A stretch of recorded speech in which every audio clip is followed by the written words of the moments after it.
Previously on Inspired Initiative.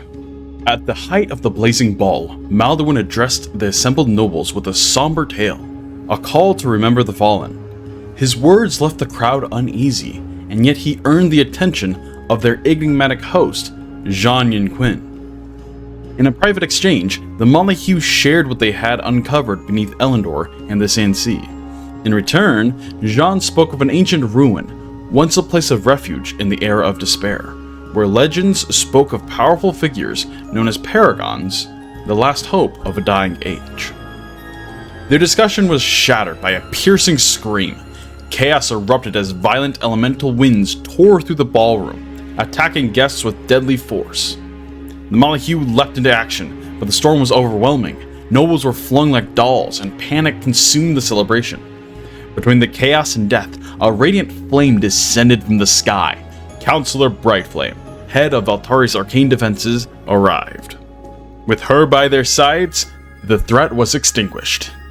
In the aftermath, she offered thanks, but also scrutiny. Tensions flared when Rhukkarrak accused Maldorwen of suspicious intent, forcing Euan to step between them. While most of the party returned to the desert chapter to rest and regroup, Asja stayed behind, helping those grieving the lives lost in the devastation. Later, Serail pulled Rhukkarrak aside with a grim warning. He believed the attack was tied to a rising cult known as the Conflict's Chosen.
The rush of adrenaline fades from your limbs, leaving behind a quiet, aching hollowness.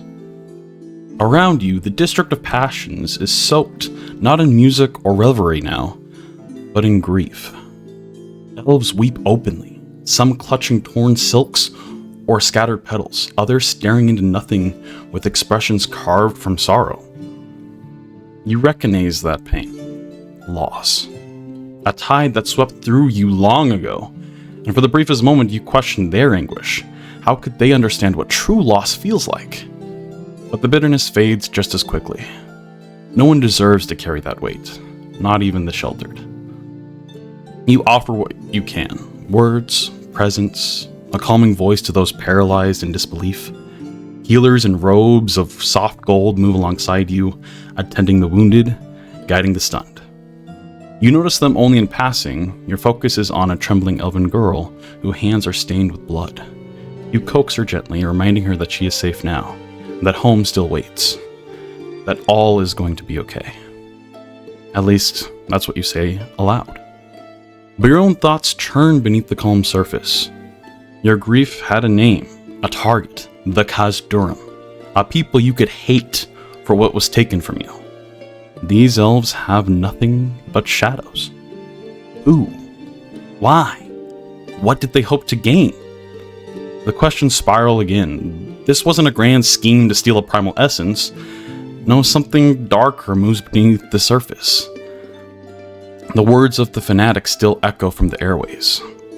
These people were not prepared. A truth you cannot ignore. You draw a breath and push the thoughts down. At least for now, as your eyes land on a figure slumped against a statue, alone amidst the chaos. You step towards them, ready to offer more of yourself, another kindness to anchor you. Before you reach them, a familiar voice pierces through the haze, as Lucan rushes over to you, Asja. Asja, are you okay? The light of Luna, I cannot believe this, as he looks around the crowd and the surrounding here. She smiles slightly. I'm in a bit of pain, but I will be fine. For just a brief moment. What happened?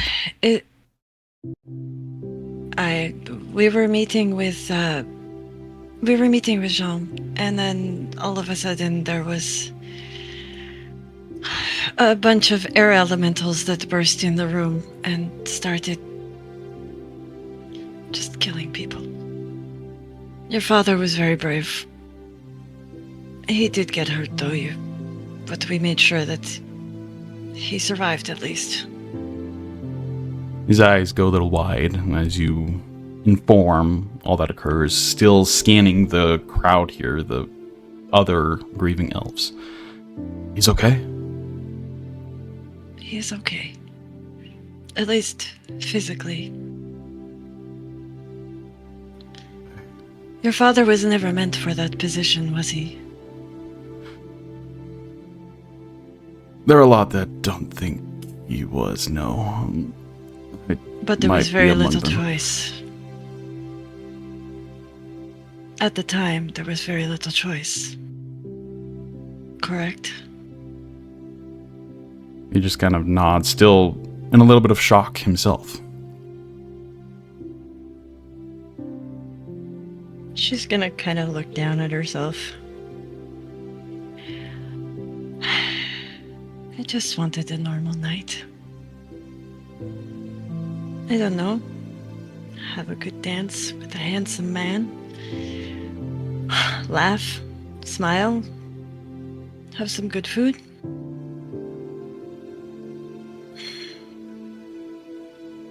I'm sorry, I have to go. I'm glad you're okay. I do as well. Just gives a nod. Continue to tend to the people. Again, check on your father. That's where I was headed. And he was very brave tonight. He gives a curious hint of curiosity when you say that, but most of it's drowned out by the shock that you see in his eyes as he departs from you to go speak with the commander. She's just gonna kind of turn and head back towards the person who she was headed towards originally and see what she can do. And I guess she'll continue to do this until the crowd thins out a bit and just kind of be in the helper, because again, yes, even though they are the privileged, they are the wealthy, they're everything else, in this they are innocent. And so she's very drawn to making sure that they are at least cared for, safe. People who seem to be alone, she makes sure that somebody comes to get them, to take them home.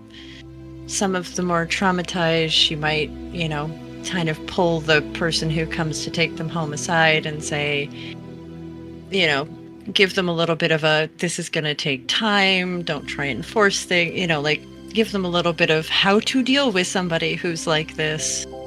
And just try and give herself a little bit of time before she sits down and finally just meditates for about a minute to get a spell slot back. Okay. And as you spend some time here, you do notice the crowd starting to disperse. The people who didn't lose anything immediately almost immediately leave and return to whatever place they call home. There are some that linger, and these light golden robed figures do aid alongside you.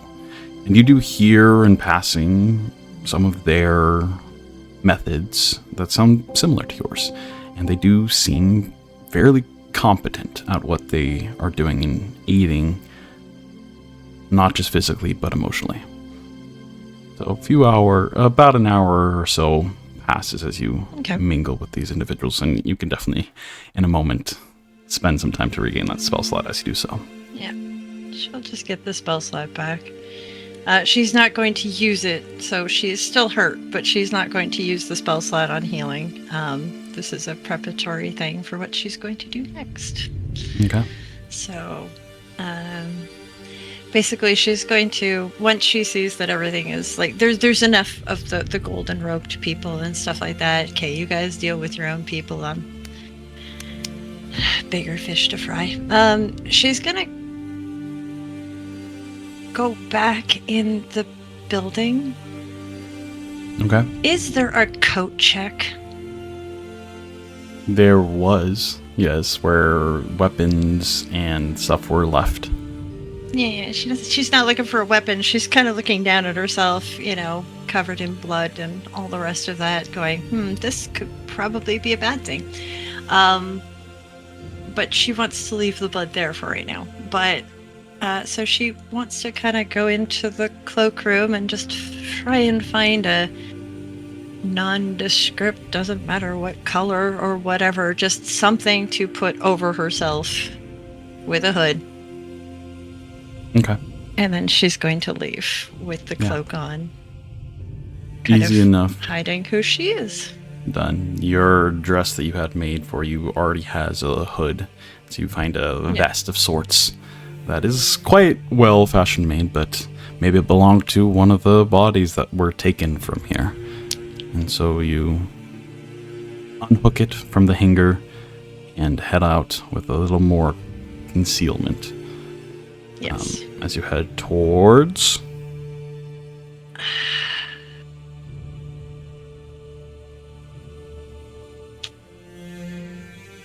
I think she's going to start in the living district. She's going to head towards the living district. Okay. You head towards the airways as aimed of the living district as your destination.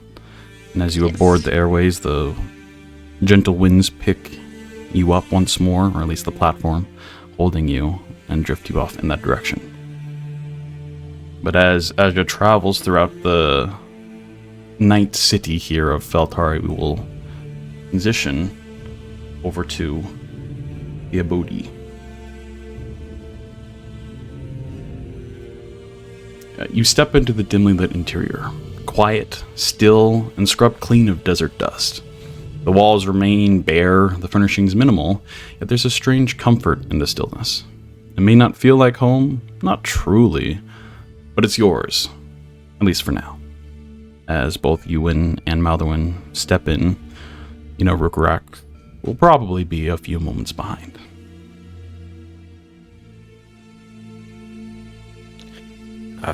Euan will sit down at the table, falling kind of not really falling, but sitting heavily down into the chair. The adrenaline from the battle wearing off, causing the injury definitely to flare up a bit, jumping off of the balcony like he did. He'll let out a long sigh. The tail end of that sigh almost picking up a little bit of a grit, like a growl, though he's not actually growling. He'll kind of pinch the bridge of his nose as he adopts the expression of, "Why again?"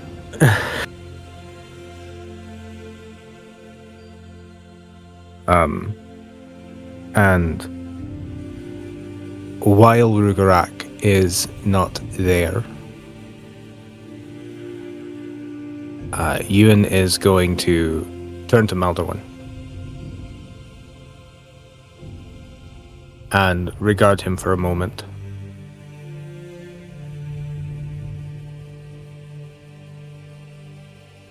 Maldorwen, what are you doing? I saw you manipulating that energy in the fight. And Well, I am not going to sit and say that manipulations of such things can't be useful in some circumstances.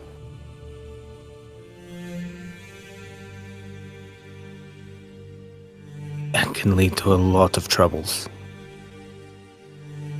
What's going on?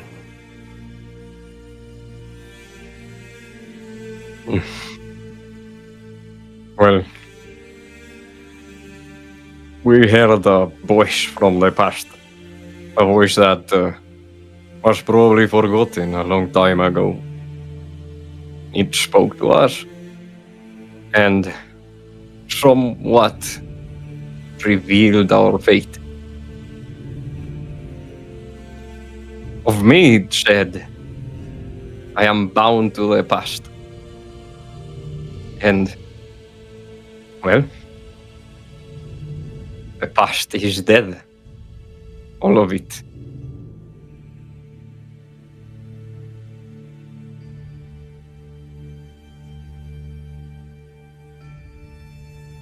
I'm not.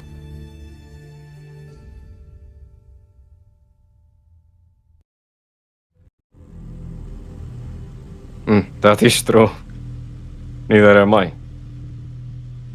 And I think within this city, inside these walls, this comfort, perhaps only you and I have seen face to face what the past was like.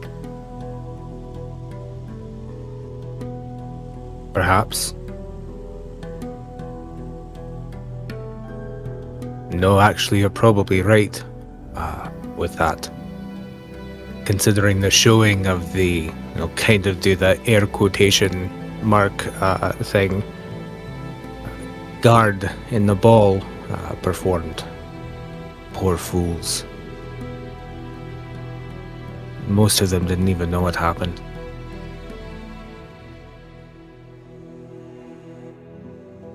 But I don't think it's a good idea to dredge up what is dead. Because what is dead is, in fact, that. It's dead. There's something that's bothered me a little bit. I think bothered is the word that I'm looking for. Bound by the past doesn't mean that you have to stay bound to the past. If I had stayed bound to the past, if I had stayed how I was after Cinder Tree fell, I think I would be much the same as you. Aggressive, praising conflict, wanting bloodshed.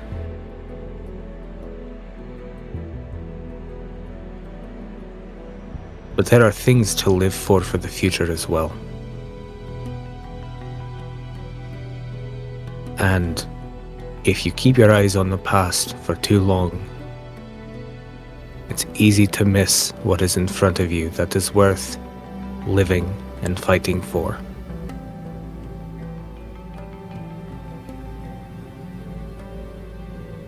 Just be careful, Maldorwen.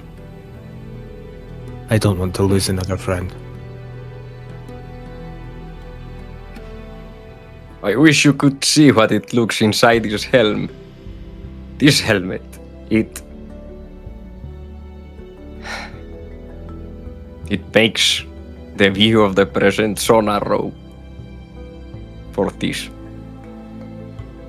Yes, I'm not in Kertas, but pretty much all I can see is Kertas from here. And you make me sound so sure, so confident of what I'm doing. I wish it was so.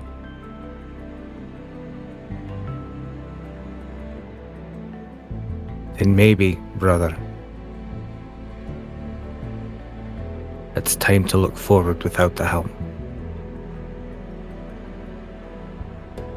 I'm not going to make that decision for you. I'm not going to remove it. But think on it.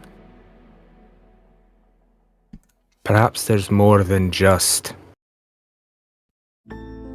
the narrow vision that you see with the helm.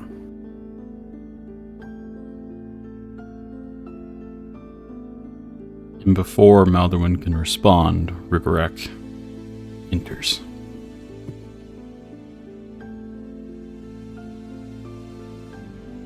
Rhukka just kind of glances at Euan and then looks at Maldorwen, and it's kind of like a "can we talk now" kind of look on his face. Yes.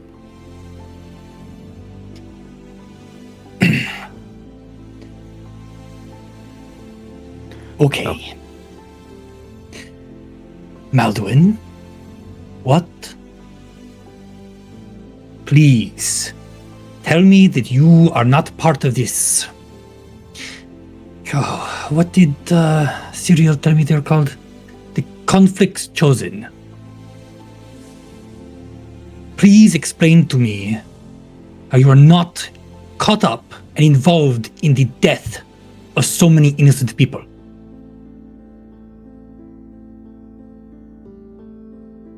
I wish I could say no, but perhaps my failures in the past, the failures of my people, are what led to this.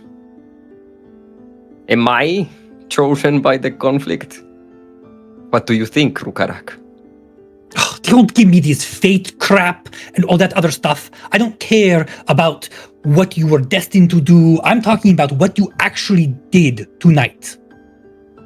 Well, if you weren't so busy running away, you would have seen me fighting. I was trying to make sure that we had the ability to fight by getting our weapons. I saw you fighting. Yes, I But was I have inspired seen- by the conflict to fight tonight. And even with my bare hands, I was able to do so.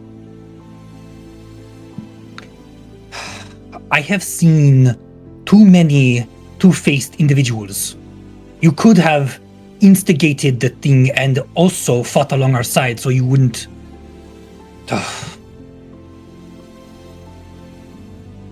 Euan will kind of Just squint. tell me, straight up, were you involved in it? I was involved in it. I fought alongside you. I am a member of the Motley Hue. I was involved in this fight. I helped win the fight.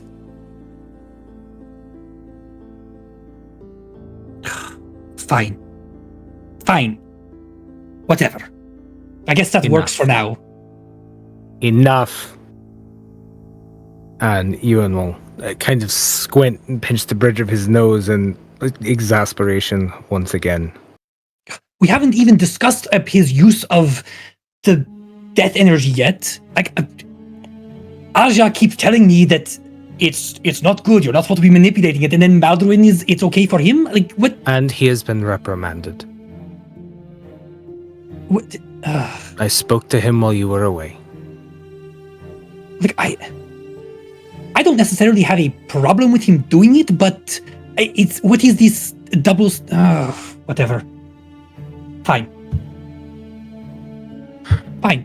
Look. Whether we like each other or not, whether we like the situation or not, we all have our own parts to play in this. We have to be able to trust each other, even if we don't like each other, because each of our lives is reliant on everyone else that is a part of our motley group. I don't think Maldorwen would have fought with us if he was against us. Each of us knows at this point in time all of our weaknesses, our shortcomings, and our strengths. And Maldorwen has the tactical capabilities to be able to exploit that. There would be no benefit there would be no gain for him to play both sides in that way.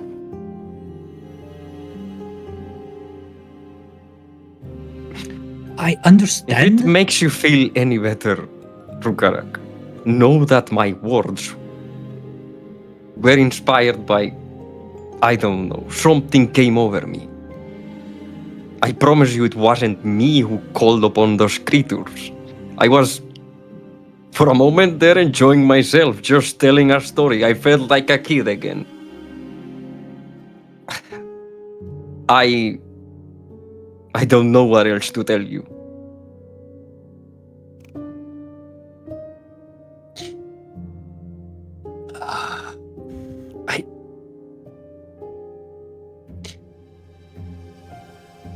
It's not that I completely and utterly trust Cyril over you, but these whispers of conflict and this coming and all of that, just why do people have to wish for war and conflict? And I know that you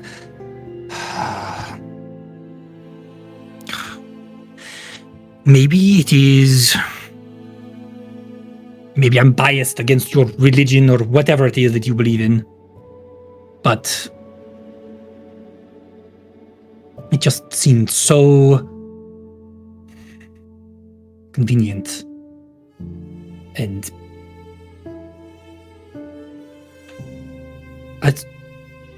I will continue to fight by your side, but I am not as sure as I used to be that I could trust. And I wish it was not the case.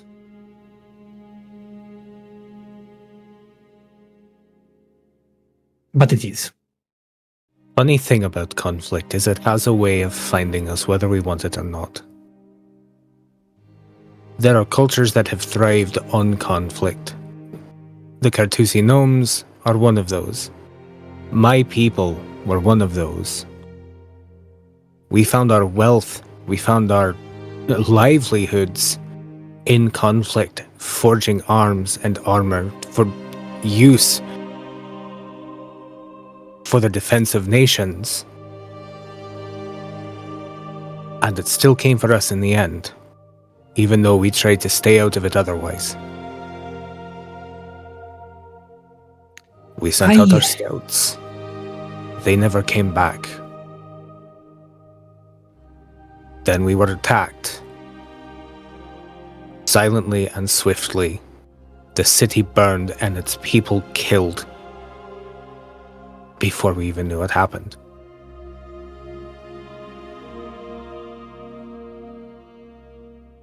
And unfortunately, he kind of grit his teeth a little bit. Unfortunately, I am fairly certain that conflict is here again and to stay at this point, whether we like it or not. Yes, and I am no stranger to conflict. In fact, it is one of the virtues of the Lord of the Dark, that conflict brings strength. But what happened in that ballroom right there was not natural conflict.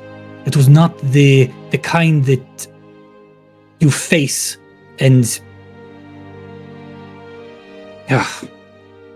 it was a slaughter. It was someone brought in conflict where it did not belong. For I don't even know what reason. And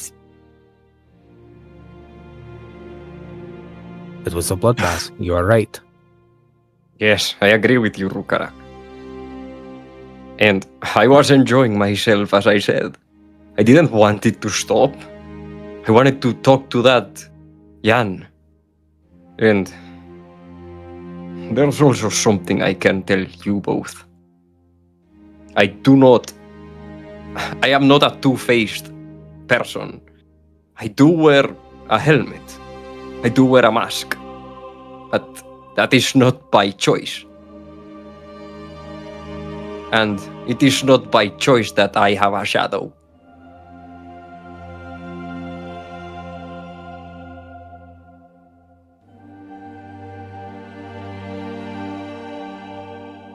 Like I said, I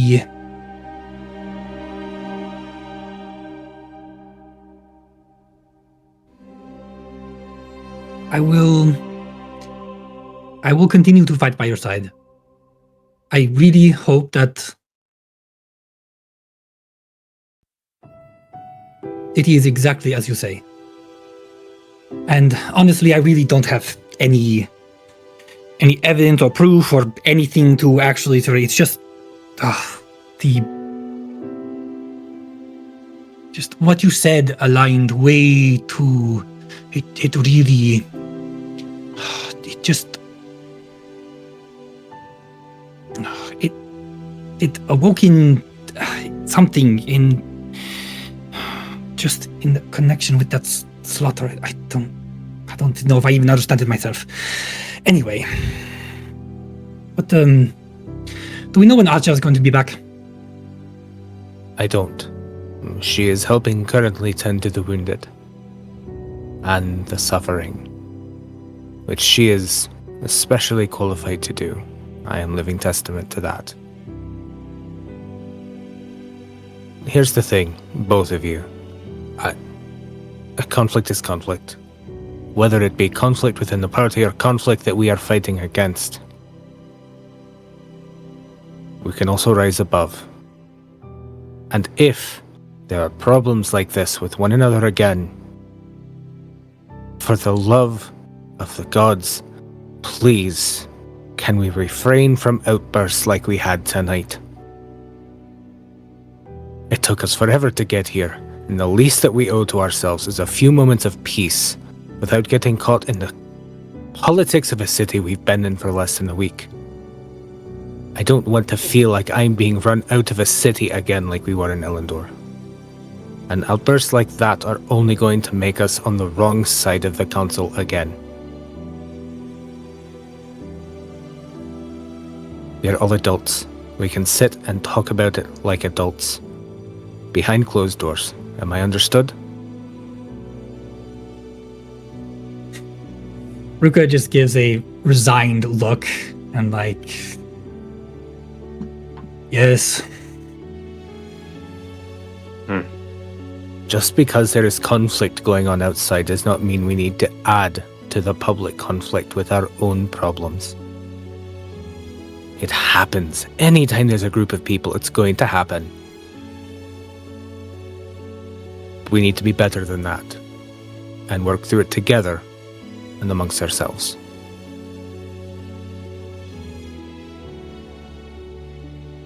I've grown to care quite deeply about all of you.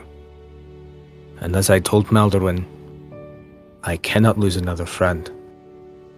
I don't think my heart could take it. I've lost too much in my life. And to lose the closest thing that I've had to a family in 80 years. Because of petty mistrust.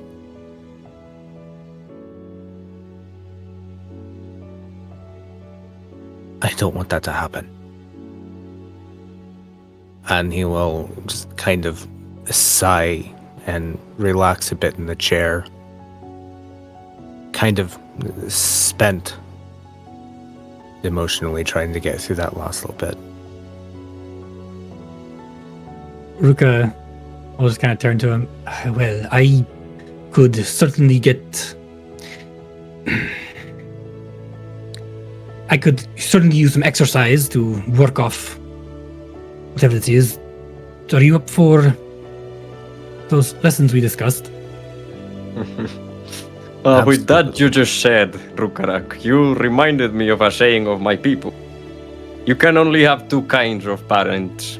The ones that teach you how to be, and the ones that teach you how not to be. It seems you're lucky. You have both. I'll be on my room if you need me.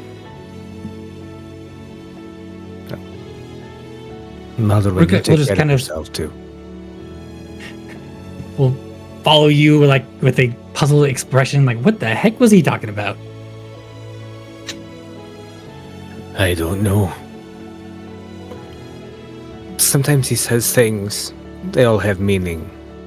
Sometimes it takes me a little while to figure out what that meaning was.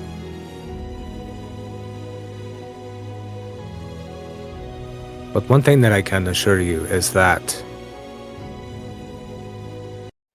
he might be a little shit sometimes. But he is loyal to those he cares about. I've known too many other people like him.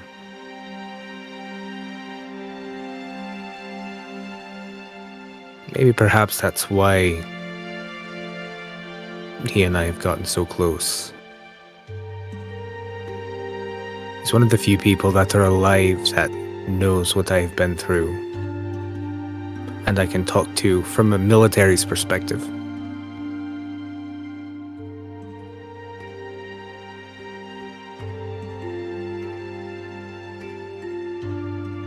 And he will look down, the cane still in his hand that he kind of absent-mindedly walked away with. Using this is probably better than using a sword or a halberd. Why don't we step outside?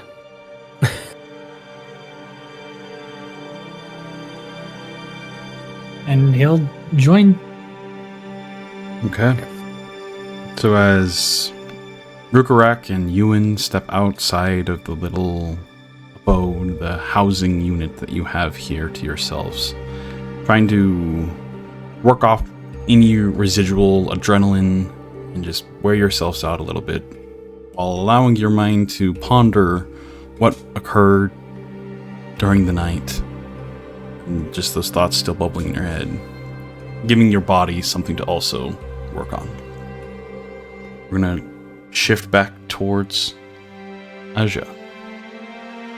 As you ride the airways here throughout the city towards the living district. Is it late enough that she is possibly alone in one of these lifts? It is not. It is a few hours beyond sunset. You arrived at the Blazing Ball Okay. right when sunset was happening, so it's 9-ish, roughly. Okay. But as you do so, go ahead and just take us through the thought processes of Asja in this moment. What are you hoping to achieve? Asja,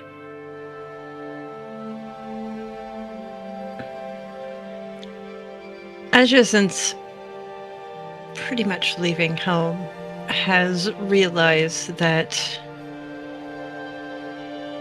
the ways that things from her birthright, the ways that they would have been done, won't work in this world. Too many people have forgotten. They haven't forgotten Mythendril, but they've forgotten what the people were, what lay inside of it, the knowledge, the everything. So she's been trying to figure out how to build up allies to help her with this. And she's penned a few letters to people. But her memory after the fanatic has always gone back to her conversation with Maldorwen, where even she herself said, "No, the conflict is returning. It was only on pause."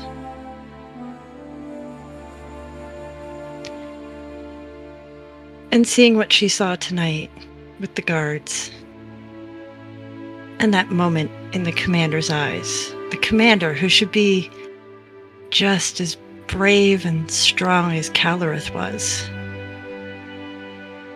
seeing the fear and the thought that he was even going to run away. He wasn't meant for that job. Valtari is just basically sitting undefended.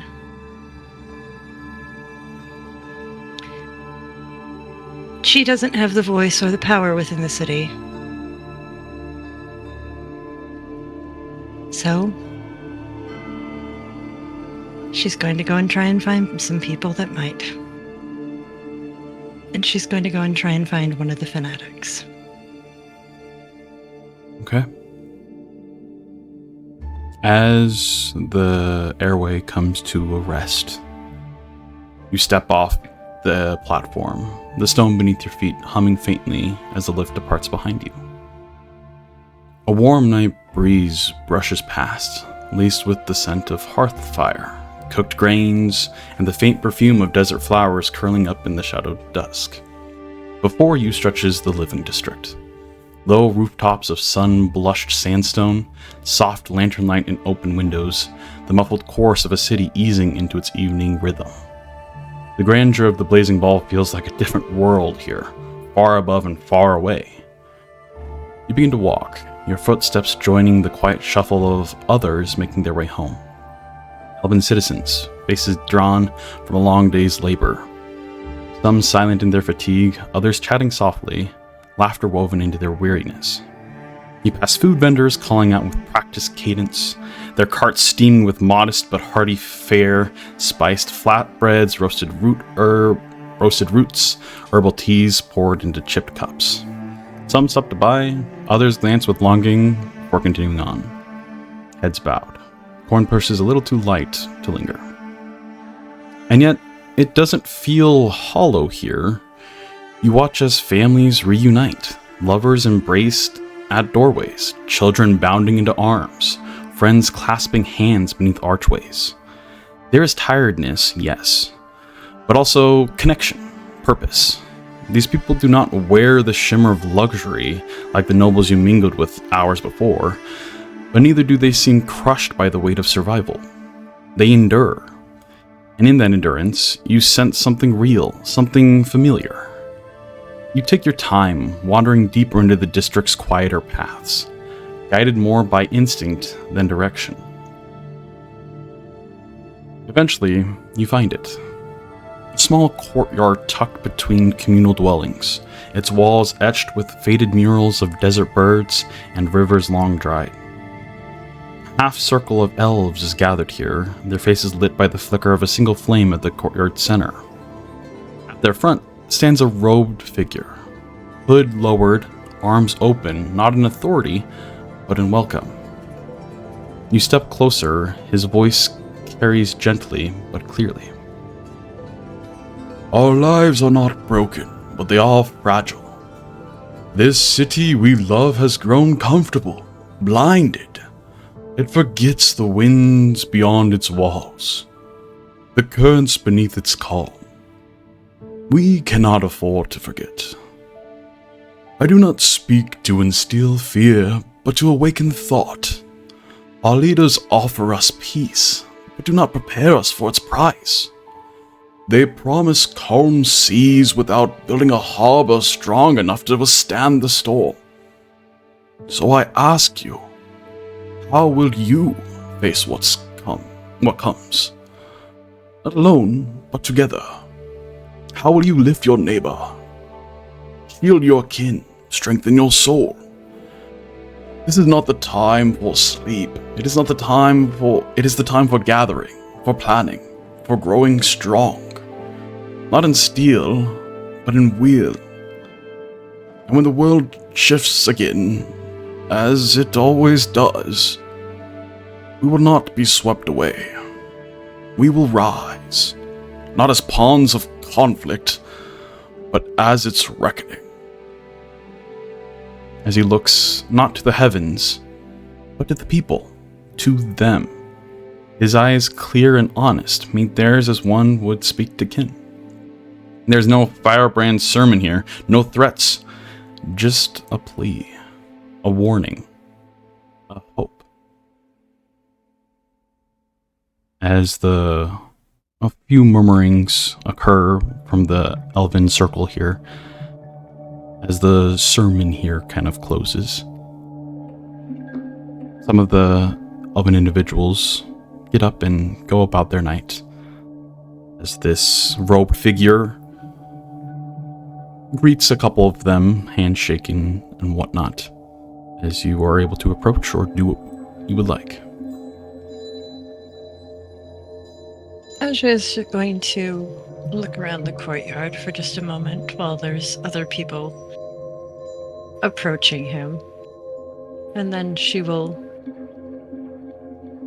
very gracefully just kind of drawn up, even though she's trying to hide who she is, she still draws herself up into that, more leadership kind of posture that she sometimes takes. And she'll just wait behind the others until she can have a chance to speak to this individual. Okay. A few moments pass, a few other greetings, and you see genuine connection between some of these commoners and this robed figure before their eyes meet yours and they start to approach you. Greetings, I don't believe we've met. We have not. She's so stunned she forgets her accent again. We have not. I was wandering the living district, seeing what it is like, when I overheard you speaking in the courtyard. Your message is interesting. I'm glad you find it so. It is of dire importance, I find. I fear for the people of the city and what is to come.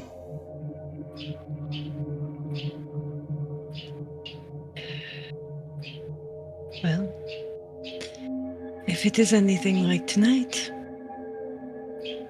I would say bloodshed. She kind of spreads her cloak a little bit. You can go ahead and make an insight check. Okay. No.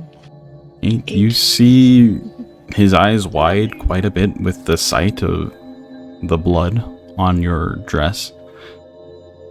And a little bit of alarm. Are you alright, child? Is everything okay? I will be able to get help later. For right now, I am not the important one.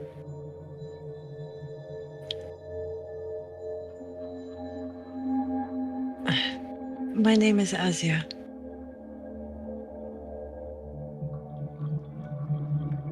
She'll hold out a hand. And so he's a little bamboozled still, but shakes her hand with a warm kind of two-handed shake. Glad to see she's that. Go ahead. Sorry. While she's reaching out and stuff like that, shaking the hand, she is going to take a really good look at him. Robes, are there any symbols on it? Is there any runic script maybe somewhere in it? Or do they just look like cleric's robes, mage robes, just beggar's robes? She wants to kind of get a little sense of who she's dealing with, because this is obviously not one of the fanatics. So yeah, go ahead and roll an investigation check for me. Okay. 15. It's not bad. You don't recognize any obvious signs of arcane inscription on these robes. They look very basic. Well, brown, like deep brownish, nearly black robes in the nighttime. Here, they look well worn, but definitely not infused with power. You do recall that the previous individual, the one on the airways that you encountered, wore similar apparel. Nothing too grandiose, but theirs was a little more something than this individual's robes are.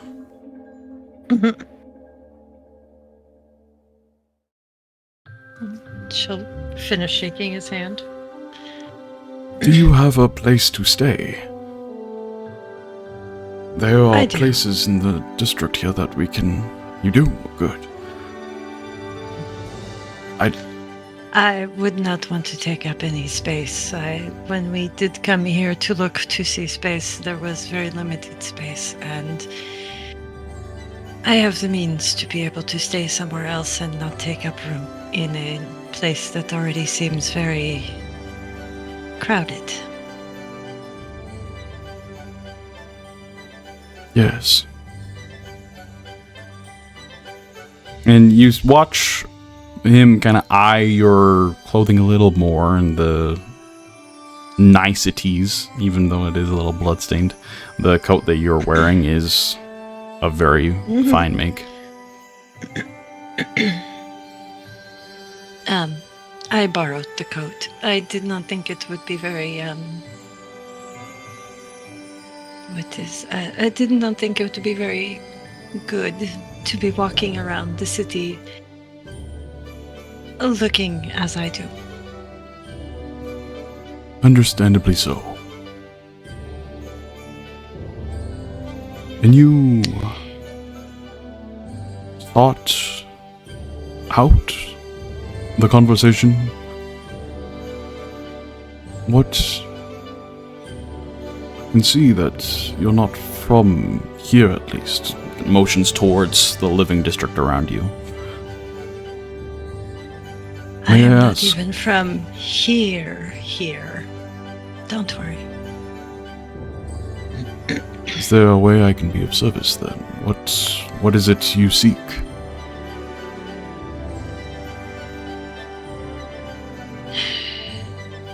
You seem old enough to know maybe have some of the knowledge, and your words lead me to believe that perhaps we are looking for the same thing, and that is to protect these people from what is coming.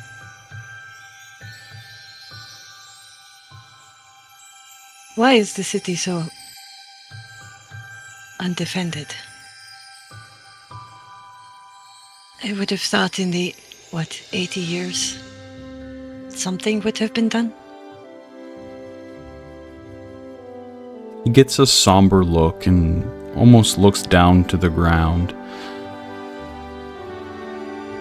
The way in which the war came to an end was quite drastic. It left no one to, at least those that could rebuild such a effort, were primarily wiped from existence. And in its wake, years of sorrow left to a people that wanted to rid the Dominion of such suffering and look more towards peaceful things in life. Festivals, celebrations, theater, games, distractions. Exactly. I am glad you said that word.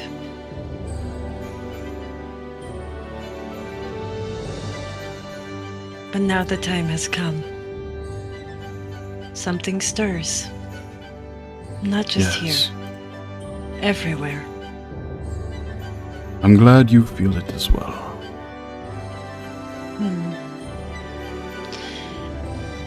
We don't have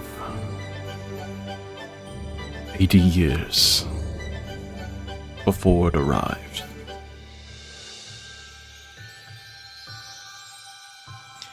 And so I just pray that we as a people can see past these distractions and the dangers that lie ahead. Unfortunately, when people get accustomed to a certain life, it is very hard to break them of it. Especially when she motions to some of the people that are still around, get all their food for free. But is it really free?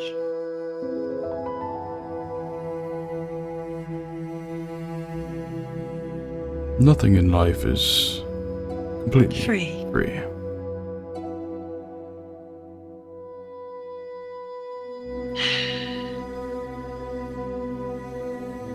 I'm pleased Someone to else see. is trying to... Sorry. Go ahead. I was just going to say, it pleases me to see someone of your youth acknowledging these threats. I find the new generation is so oblivious. It is because they have grown up not understanding. Whereas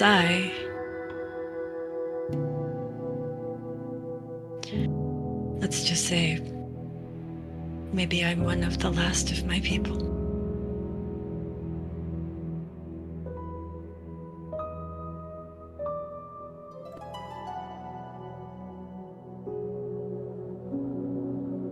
Kind of nods and looks I have a around. birthright to fulfill. So, unfortunately, all of these people now are my people.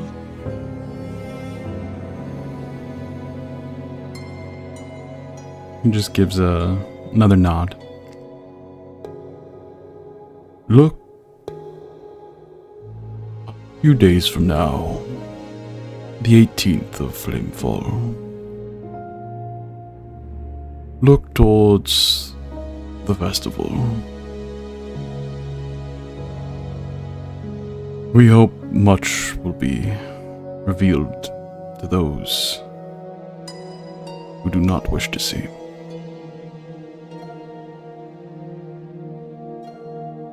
And with that, he gives a warm, almost uncomfortable smile for a moment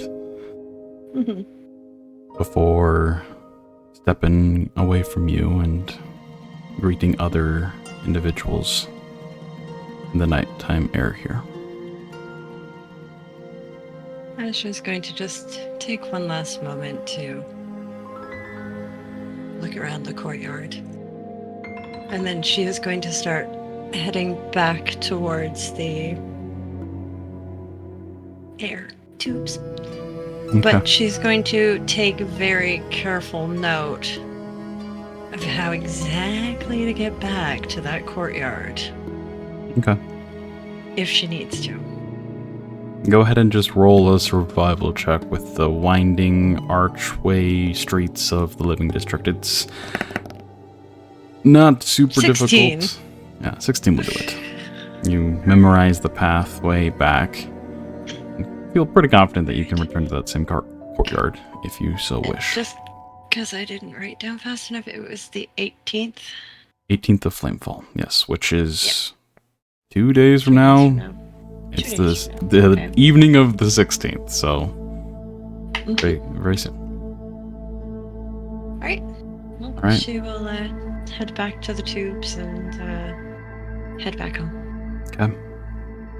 As Asja returns back to the desert chapter, Euan and Rhukkarrak training. Go ahead and just the two of you roll like attack rolls just to see the training efforts here. Okay. Not great.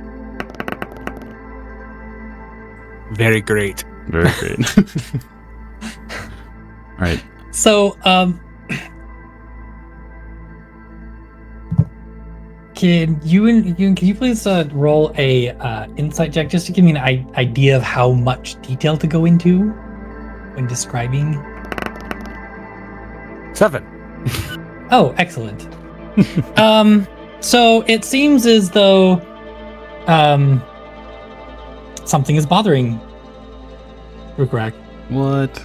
But I mean, you just went through that whole ordeal, so what it is, who knows?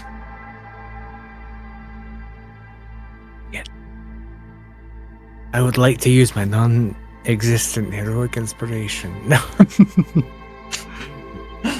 No, as they're training, Euan will just kind of gently but firmly. No, keep the tip of the blade up. No, Rhukkarrak, you have to keep the tip of the blade up. Parry with this one. Parry with the short sword. Crack, and Euan will give a sharp smack up the side of his head. Not enough to really damage, just stun a little bit. No, but the cane, well, the tip of the cane back to the ground, and lean on it a little bit. Give Rhukkarrak a moment. If you keep the tip of the blade up, you have a little bit more dexterity when trying to parry a blow. It gives you an opportunity to get in there with the dagger and get a quick attack in, whether it be a stab or cut or something like that. And you're good, but... Rukka's gonna just shake his head and be like, oh, yes, of course. Right. And he will continue. But like, I think he's doing a decent job of learning, but he's obviously slightly distracted. Right. And as you guys are sparring, or as they're sparring, and he kind of senses a little bit of that distraction, he'll stop for a moment, raise up his hand, just be like, I need a couple of minutes to catch my breath. I'm not as young as I used to be. And take a moment and look up at the sky. Would you like to talk about it?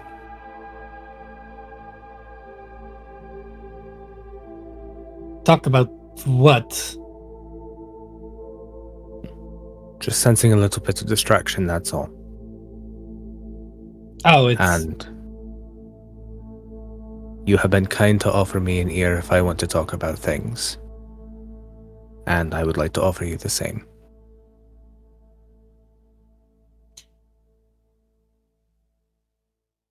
Oh, right.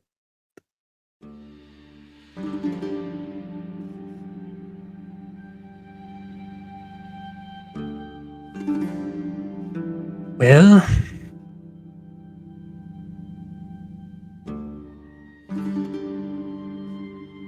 I don't know. There's just...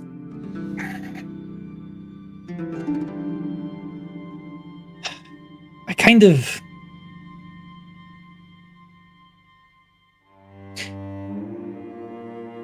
wish it was Maldorwen or someone that Maldorwen could point to or something. This... Face this and pointless pain. It's just... I don't know what it is. It's just got something that...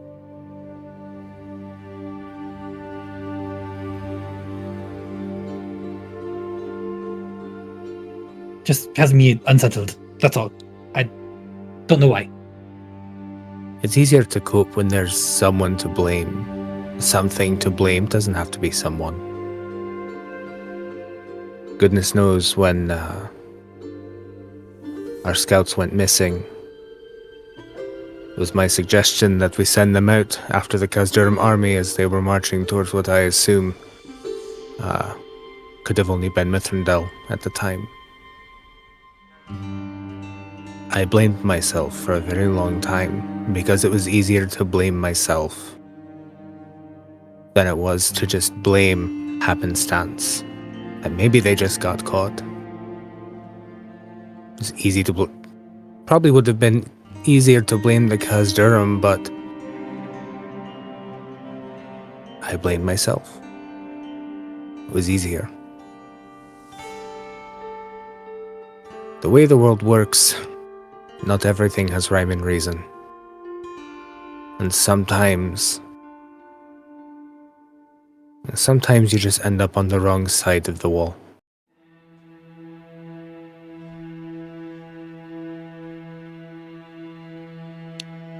Yes, but that is the nature of war, is it not? It is. And that is why conflict thrives, because conflict doesn't need anyone to be a catalyst. Sometimes it can be an event. Sometimes it can be a misunderstanding. Though someone tonight tried to make a profound statement and succeeded.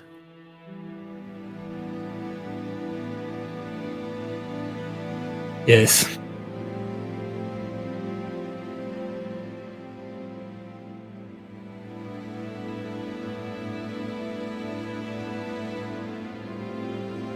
And even now, the conflict is, well, roiling inside of you. And me, in Maldorwen. You're still young, Rhukkarrak. You've experienced a lot, but sometimes things get easier to process with age. God knows I've lived a long time. I tend to see the world differently than most.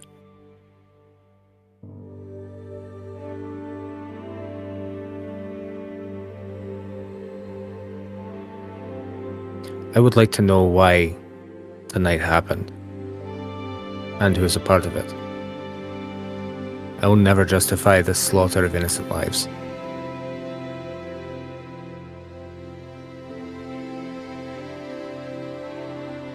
That sounds a whole lot like a tomorrow problem, though. Yes. We should probably get ready. We do have the tournament tomorrow. I don't think it's going to be first thing in the morning like the last time. Oh, gods, I hope not. Euan will kind of stretch a little bit. His back kind of pops loudly and jolts a little bit. Wasn't expecting that.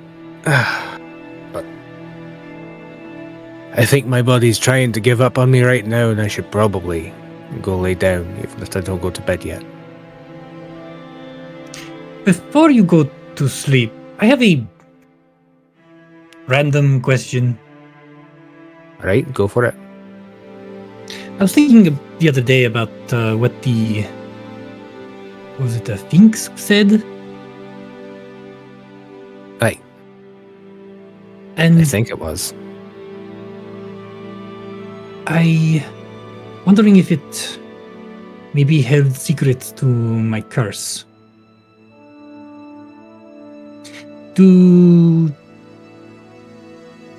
Are Draktyr born from eggs? DM? Yes. You would very much know Right. that. I had never actually asked that, and some people are different with their lore. I was a young wee hatchling once. Huh.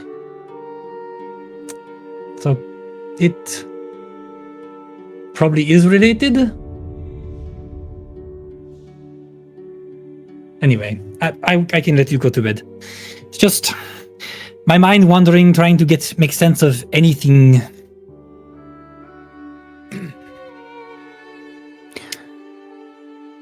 You know, you've talked about your curse quite a bit, and there's been some small discussion, but why... Kind of pause for a second, thinking of how to word what he wants to say.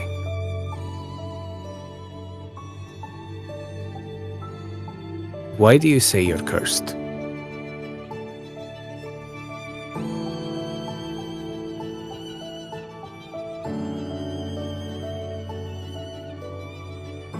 Because sometimes I change, or at least it's been a long time. But when I was younger, I would transform into, well, basically the enemy without being able to control it.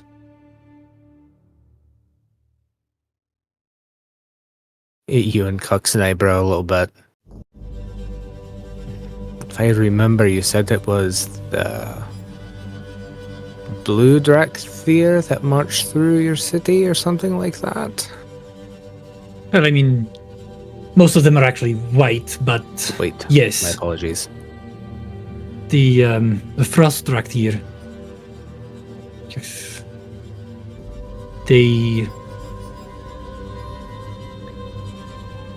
They stole the primal essence from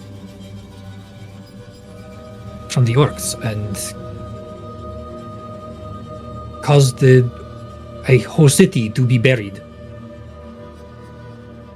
And filled the caves with death energy.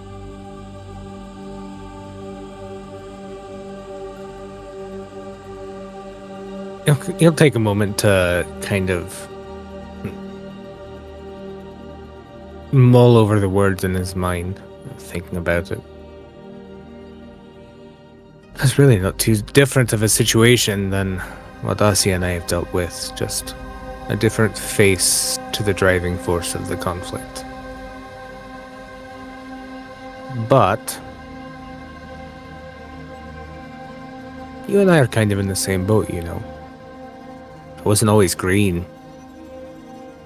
That was after I was cut down. Being different's not always so bad. Sometimes a curse can turn out to be a blessing in disguise. Keep your chin up, lad. You're a good person. Yes, I mean, while I would like to fix it completely, I have been dealing with it for the last forever. And I have somewhat come to terms with it. Although my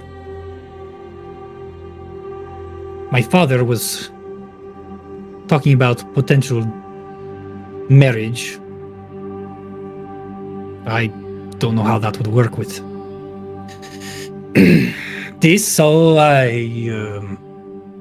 let's just say it's one of the motivations for me to explore the world and get it fixed. That's fair. But curse or not, you're still you. Always remember that.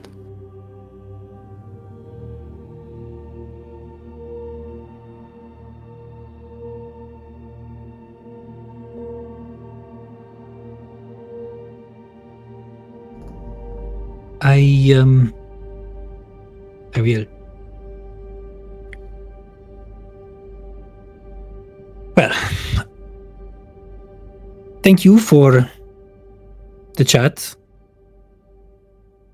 The offer continues to stand, but you look like you're about to fall over. I feel like I'm about to fall over. To be very honest with you. Would you like some help getting to your room, or are you good? I should be alright. I'll just take it slow. It's not every day that someone of my size and is already injured leaps over the banisters into battle, so overdid it just a little bit. I should be alright by the morning, though.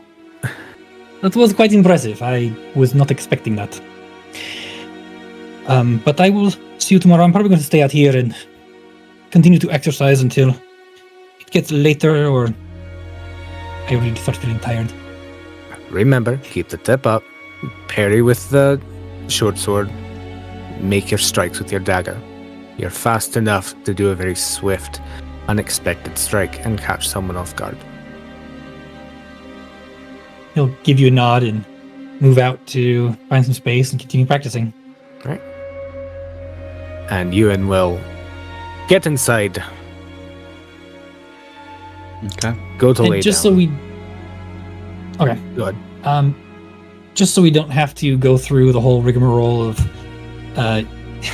coming back to Rhukkarrak again, he's just going to be out there for, I don't know, another half an hour or so, until it starts getting later and he gets tired. And he's going to go to bed, but he is more unsettled about this unknown enemy than he was letting on with Crypt, or with Euan, not Crypt. Who is this Crypt you're talking about? Oh, I don't know. I just yanked him from another universe. And so he's going to be tossing and turning a lot, and when he does get to sleep, it's his dreams, well, his nightmares will be filled with shadowy figures and... Oh, we'll get there. Oh boy. Okay. Okay. I was just going to add, as Euan's going in, he's going to get to his room, go to sit on his bed, stop for a moment, go to Maldorwen's door, knock, and just say, just wanted to check in on you and see if you were doing all right. Yes, I'm alright. We're about to go to sleep. We have a long day ahead of us tomorrow. Suggest you do the same. Aye, that's the plan. Just wanted to check in on you. And he'll go to Take his care, room. brother. Euan will nod. Not that Maldorwen can see him. Euan will nod. And make his way to his bed. And lay down. Okay. After everyone's in their rooms for a little while, Asja, you eventually do return to a relatively quiet homestead here.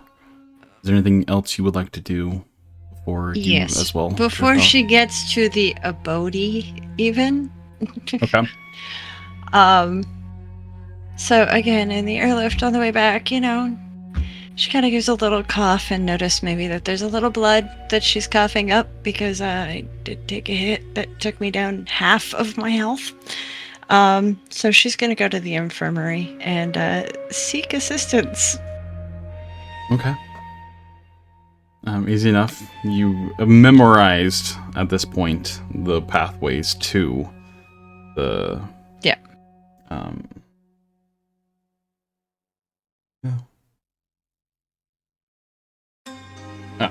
Oh, there it is. Ah, I got it. The apothecary. Okay. As you enter, it's relatively quiet. The night's grown quite late at this point. But there is an elven cleric of sorts that greets you. You actually, Soren is kind of stands up tall as you enter the room from sitting. Oh, you're back. Euan okay? Euan is fine. It's me this time. I'm pretty sure I probably have some broken ribs. Maybe a little internal damage. I don't know. Elementals? They hit hard, apparently. And I think my tailbone might be a bit bruised as well. I landed very hard and I don't have a lot of stuffing in my behind. So... As Soren catches the glint of the blood underneath on your dress. Oh, Alamo, slide. Quickly, come this way. Sit down. And spend a few minutes tending, making sure you're okay, checking for any lacerations or cuts, which you don't hold much of, but you then feel his gentle hands as he speaks some arcane words in a prayer of sorts to Alamor. And even though Alamor is not in the sky currently, you feel the familiar warmth, like the sunlight shining down on your skin, as your wounds start to re-knit a little bit as you heal. Let's see, we'll roll. So, roll, shall we? I'll just have you roll, actually. Go ahead and roll, just, let's say, 48. 48, okay. And upcasted Cure Wounds. 11. So you heal 15 hit points. Okay. Yeah. Thank you, Soren. With that, you feel quite a bit better. 50. Yep. I'm 1 hit point higher than when I started that last combat. We're doing great. There you go. Very nice. You feel the bruises ease, the tension that they occur waning. Would you like some tea to allow your senses to rest? And during this, Soren would have pried as to what happened, and if this was something that happened here in the desert chapter or elsewhere. What information do you give Soren? I guess the news has not reached you yet about what happened at the Blazing Ball? No, what is this? About 2 hours after the ball began, there was an attack of some sort. There was air elementals, I guess, summoned in, and quite a few of the nobles that were there were either very badly injured or killed. I just didn't have time to get healed afterwards. I was tending to the wounded myself, and then tending to those who lost loved ones tonight. Oh, by Luna's light, Wow. I am sure you'll all hear about it probably by tomorrow. But I'm glad you're okay. we're all okay, as far as I know. We are all fine. I just took the forceful blow of one of the air elementals and didn't keep my footing and flew like one of those Malvis kites right in the air for about 15 feet. Oh, it hurt. Well, you're looking better now. I prescribe some much needed rest. It appears. Yeah, let me make that. Yep, and you watch as he goes through all kind of satchels, pulling out a tea bag and whatnot, and starting to heat up some water. And she just kind of sits there and moves around. You know, it's really weird. I don't normally have other people do that. It's very strange when other people heal me. Tickles. Kind of gives Sorry. you a curious eye. I guess it kind of does. I don't know, you usually probably heal yourself, right? So there's a way that, you know, it feels like when you do it to yourself, but then when somebody else does it to you, it's different. I've seen things. And his eyes like go wide for a moment. And yes, I've been healed by others, and it does kind of tickle. Yeah, and hands you a steaming cup of tea. This should help you sleep a little more soundly tonight. If you're still experiencing discomfort or whatnot in the morning, we'll be here. I thank you, but I think I will be fine by the morning. Well, that is until the tournament happens, and then I might see you again after that. She kind of hops down. I'll return the mug in the morning, but I will go drink this back at home before the other three worry that maybe something happened to me. Very well. Good night. Have a good night. She'll walk out sipping her tea. Alright. With that, Asja, you return to the abode. Yet again, very quiet. Yep, she just You head into your room. sneaks into her room. Yep. Lay down, the exhaustion wearing pretty heavily. It's been a long day. A lot of stuff that has happened. You can't believe that. She is tired enough that the mattress is comfortable and she's not moving everything to the floor, so we're good. Yep. She's like, what? You know. From both the ravenous fireball that blasted you this morning and being thrown across the ballroom in not so playful manner by an elemental. You're ready for sleep. She's regretting her life decisions of waking up this morning. Yep, she most certainly is. Alright. With that, the molecule, one by one, starts to find a resemblance of unconscious. The weariness and worries of the day fading into the blissful sleep. But as Rhukkarrak eventually does find sleep after tossing and turning for maybe an hour or two, finally allowing himself to drift into unconsciousness. Sleep claims your weary body. Darkness folds in. Soft at first, then total. For a breathless moment, there is nothing. Then the dream takes hold. It comes like a tide, swelling and retreating. Never quite still, you find yourself standing somewhere familiar. Though the place slips through your mind like sand through fingers. A warmth touches your spirit. A comfort, a memory. But it's fleeting. And in its place comes unease. You see shapes around you. Silhouettes of people. Maybe family, maybe friends, but their faces are blurred, their names lost to the storm of your mind. You try to speak, but the air is thick with silence. Your vision twists, warps, and suddenly, you're gazing across a vast, cavernous lake. Still water stretched into shadow, reflecting torchlight that dances from high above. You step forward, the surface mirrors you. Your broad frame, your weathered face. But then, drops fall from the jagged stalactites above, rippling the reflection. And in those ripples, another face. Familiar, yet wrong. Eyes like deep ocean sapphire, scales shimmer where there should be skin. A Drakthir stares back from the distorted mirror, part of you, but not you.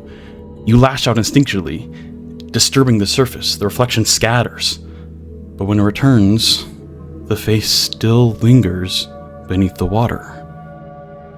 You turn away. Again, the dream shifts.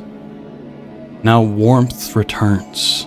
A deeper warmth, like firelight on fur, or a song remembered. You are surrounded by darkness, but no longer feels cold. A voice sings, soft, slow, a melody you know, or should know, wraps around you like a blanket, pulling you gently into the dark once more. And then, again.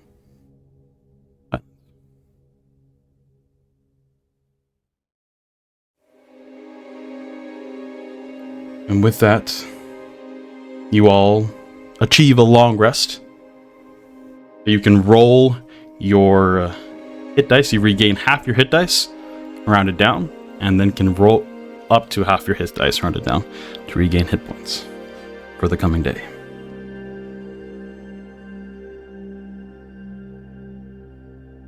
Okay.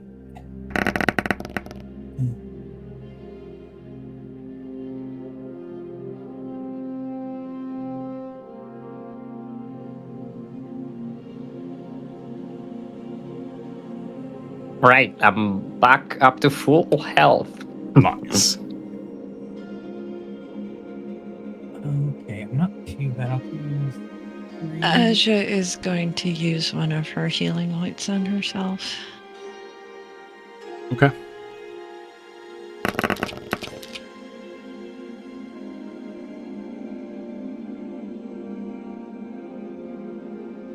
$10 plus your con mod for each of those, Karen, for Rhukkarrak to gain hit points back. Yeah, plus 3. So 13. Nice. Okay, and yeah, that boosts me up to 40. There we go. I'm at full. Nice. Excellent. I'm 1 from full, so yes. Euan rolls. Ooh, the one. 14 plus 9, so 21. Very nice. What does that put you at? You at full or close? I'm 6 points off. Okay. Not bad. Not bad. As you all awaken, morning light spills across your rooms, soft and golden, as Alamore crests the horizon. The warmth eases in through half-drawn curtains, casting long slats of brightness across the floorboards. One by one, you wake, some slowly, some with a quiet groan as sore muscles protest the movement. The events of the night before still linger in your minds, heavy with unanswered questions and wearied resolve. You each take time to dress, gather your things, and step out into a crisp morning air. The streets are just beginning to stir. It isn't long before your feet carry you towards the familiar scent of breakfast and the inviting hum of conversation. The Blazing Sun Tavern awaits. Nestled at the edge of the square, its doors already open to the waking desert chapter. Inside, the tavern is alive with a sleepy buzz. Groggy sentinels sip from mugs of storm brew in search of energy, while others, far too lively for the hour, swap tales of laughter over their morning fare. The air is warm with the scent of seared eggs, roasted fruit, and freshly baked bread.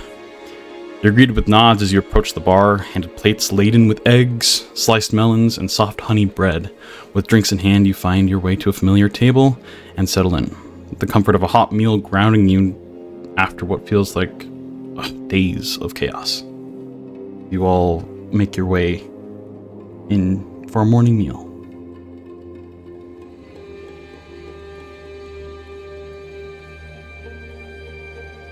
Oh, I am going to enjoy this.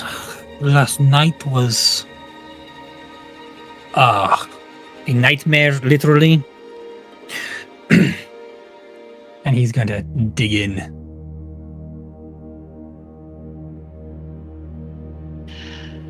We should probably have lots of food. We have another. We have to fight again today. I wonder what we'll get hit with today. Yesterday, fireball, then air elemental. Today, maybe it'll be water or earth. Maybe we're going through all of the elements. I am not sure.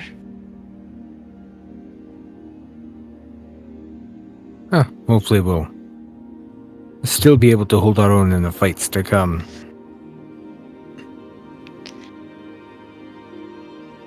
GM, just I know Ruka didn't participate in this last time, but he was kind of around for it. Does he know how many rounds this normally is? It's like an elimination bracket, so the winners face off against other winners until one squad of sentinels is deemed the victor of the whole entire thing. You're not exactly sure. Some days it would go on for a full week. Sometimes it would go on for a few days. Probably a few more, though, from your best estimates. Okay. So it just depends on how many people signed up? Yep. Okay. Well, we, this particular tournament seems to have had a decent sign up, so it's probably going to be at least 2, maybe 3 more days.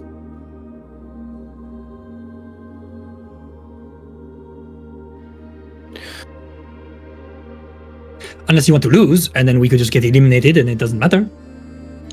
Nah, no. No, I'm not going down without a fight. no, I'm not. Yeah, no. Though, I will say those friends of yours seemed quite accomplished. Rhukkarrak. What do you think? You think we have a chance against them if we end up fighting them? Yes, and he's going to kind of twirl his fork, I guess, in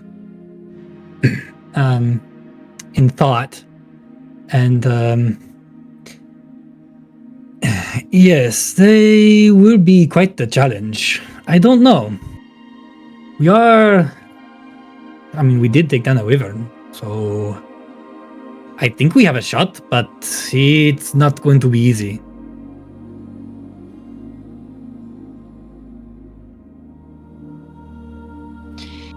Well, I guess we find out later today or soon when we are fighting, and I guess who we are fighting. Huh. But they haven't come yet, so I have a few things I need to do before we do go into the tournament today. I am going to eat my breakfast, then second breakfast very quickly, and go and get that done. Yum, yum, yum, yum, yum. And she just starts eating. Like, You alright, little one? oh, I'm fine. I have to return a mug to the infirmary because they gave me a cup of tea last night so that I would sleep better. And then I have a couple of I have to send a letter to Gronk, but it's going to go in a couple of probably. I might need to hire about 3 or 4 Stormbirds. I'm not too sure. It's a big letter. I don't know. I kind of miss him. Oh, I'm sure he misses you too. 2 of you seem to get kind of close. Oh, we were very good friends. I wouldn't say anything else, but we were very good friends. And if he still does not have a girlfriend by the time I get back, he did say he was going to take me to a play. Some weird sounding play, but he was going to take me to a play. I have that to look forward to.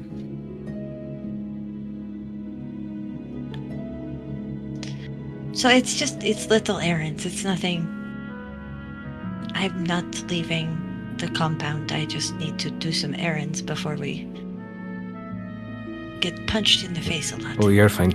I have a couple errands I'd like to run myself. Well, one mostly, but I believe a visit to the enchantress or enchanted person is overdue, so going to head over there today, I think. If you have a bit of time this morning, I think I've got down that method you were teaching. If just a little bit of time before the actual tournament begins, if we could just go over it and make sure I've got it properly. Right, we can do that. It should be, I'm hoping there will be plenty of time. I shouldn't be too long over at the, I'm sorry, DM, I don't remember the building's name. The Arcane Hammer. Yeah, I shouldn't be too long over at the Arcane Hammer. While you do that, I can go check the roster and see exactly when we fight. Sounds like a plan. What are your plans for the day, Maldorwen?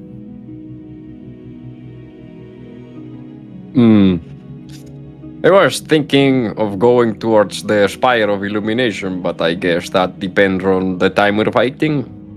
I don't have much to do other than that, I would say. I just wanted to practice with my crossbow. Understood? That does remind me. I want to go to. I guess that's where.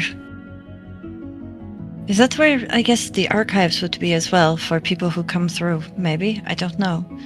Where would they Oh, keep there were that? some archives there. I asked. When I was in Elendor, I got a list of names of the survivors that passed through Elendor, and I don't think any of them stayed there. So I wanted to check here to see maybe if they were in the records here, any of them. That also So- reminds me, I found a very interesting, snack vendor, but he only comes out at night. I wanted to take you there, Asja, if you have time later on. You want to take me for snacks? Yes, I wanted to talk to you about, some advice for, personal things, I guess. Okay, we will go for snacks, but this time you pay. I'm a little broke. Yes, it's on me this time, for sure. Excellent. Snacks. I like snacks. I need more snacks. We don't have enough snacks in the abode. Actually, we don't even have a kitchen in the abode. Hopefully we do get the bigger abode and maybe it has a kitchen and then we can put snacks in the kitchen because I would like to have snacks at home. Worry snacks, emotional snacks, happy snacks, sad snacks, all kinds of Spicy snacks. snacks. Spicy snacks. Hot snacks? Hot snacks. Okay, well those Yes, might be you- different, but still. You can all have the spicy snacks. That's too much for me. I imagine Asja is talking about snacks. She's like pounding down this food as well. Oh yeah, she is. The more she talks about food, the faster the food is being inhaled. That's my girl.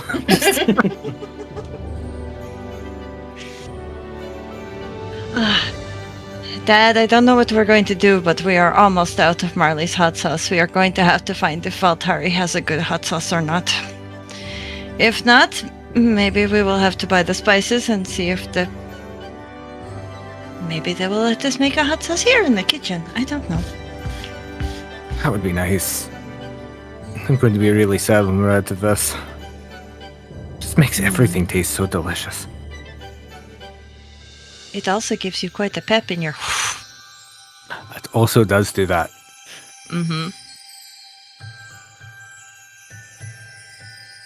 Thank goodness we didn't have it on the walk through the woods. That one time when you got a cold and you sneezed and the whole tent burned down. Oh, that would have been bad if you had had the hot sauce. Then I would have we burned might down have too. burnt the entire forest Yeah. down at that point. It would have regrown. Not a problem.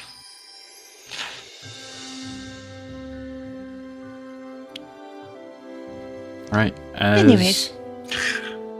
you all are finishing up your meal, goals in mind of where you would like to go for the day, you start to gather your plates as the tavern doors burst open with a swirl of wind laced in shimmering arcane light. An illusory figure of a tall elven official takes form, voice echoing through the space with clarity and authority.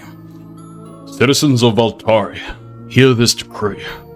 On the last eve, a malicious act of arcane terrorism struck the Blazing Ball. This was no accident. Though the perpetrators remain hidden, know that they will face Alamore's judgment. To ensure your safety, the following emergency measures are now in effect across the city. All public spellcasting is temporarily restricted. The airways are under heightened security, and a citywide curfew is now in place. All citizens must return home by the 3rd hour past sunset. Remain vigilant, remain united. The light of Alamore guides and protects us all. As the winds then disperse, leaving only fading motes of arcane light, a hush falls as the crowd begins to murmur, as sentinels exchange quiet words. Does that mean for the tournament as well? That could pose problematic. I can't do my magic in the tournament, guys. What's going to happen? I can't even make my weapon.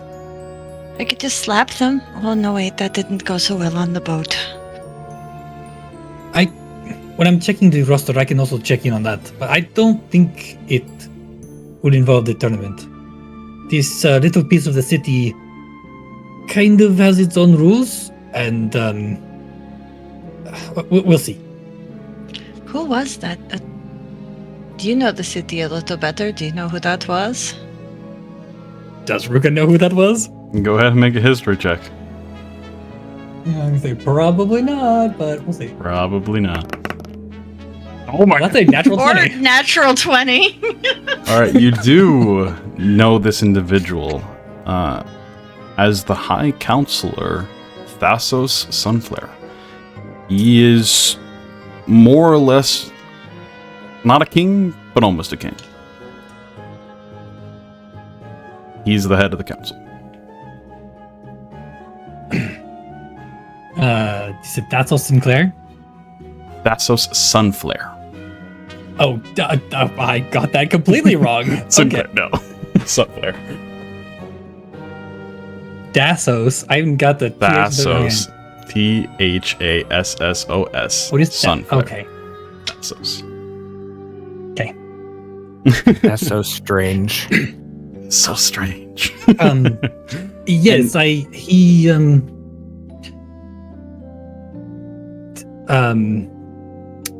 that was the High Chancellor, I do believe. The Thassos Sunflare.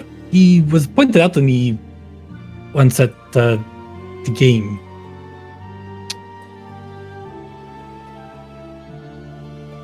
One of the games I attended. But I have never seen him make an announcement like that before. Well, I don't think what happened last night has really happened before either, so I think they're a little shaken. I think we should probably try to keep it hush-hush that we were involved in it last night. Huh. I don't think we were gonna be able to do that for this. If other people notice, that's fine. I just don't think it's something we should broadcast right now. I would hate to get any untoward suspicion on us while we are here.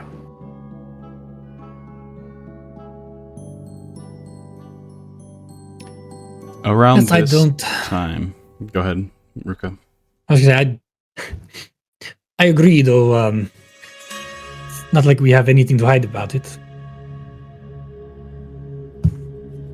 Around this time, you notice the chapter master, Larongar, break through the entranceway where before the arcane winds came through.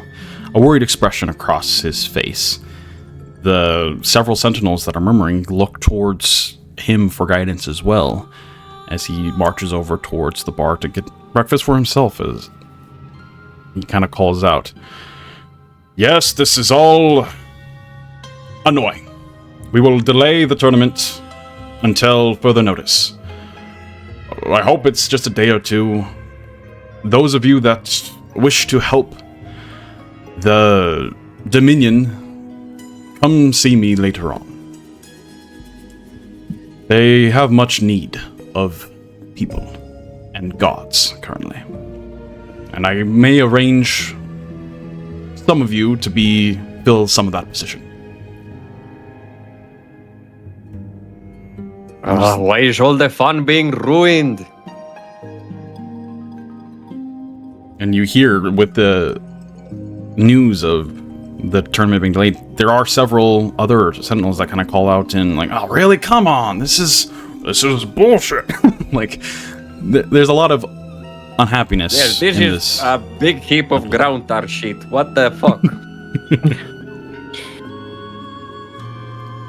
And yeah, Larongar doesn't say anything more. He looks towards some other people, but grabs a plate and heads back out the door.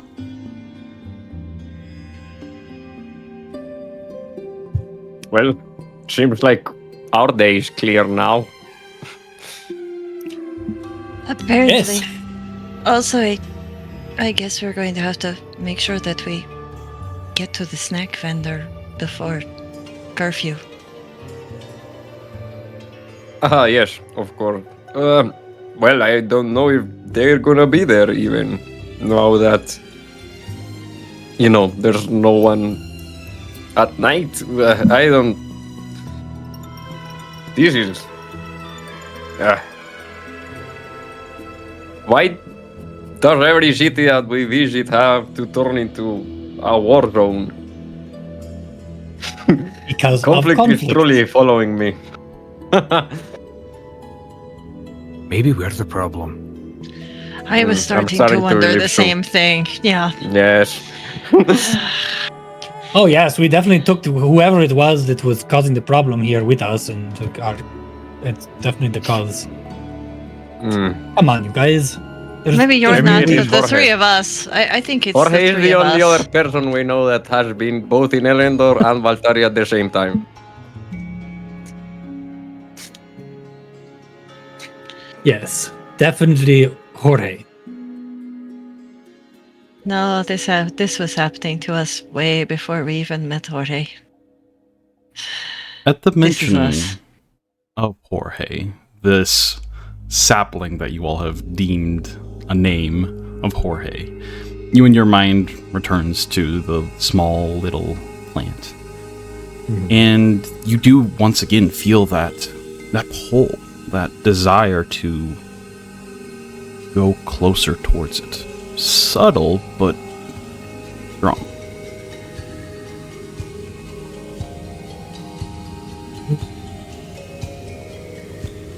I was gonna say, why don't we go and interrogate Jorge? I was just thinking maybe I should go and talk to Damaris today. Well, I was going to the Spire. We could both go if you want. I also have no plan for today anymore. If you want me to tag along. I have a few things to do, but I can catch up at the Spire with you if you would like. I mean, That Asja, sounds like a plan. if you would like company, I can go with you in your errands, and then we can all meet up there. I am okay. Again, they're just small things. It's very boring, very quick. If I just go myself, it is much faster.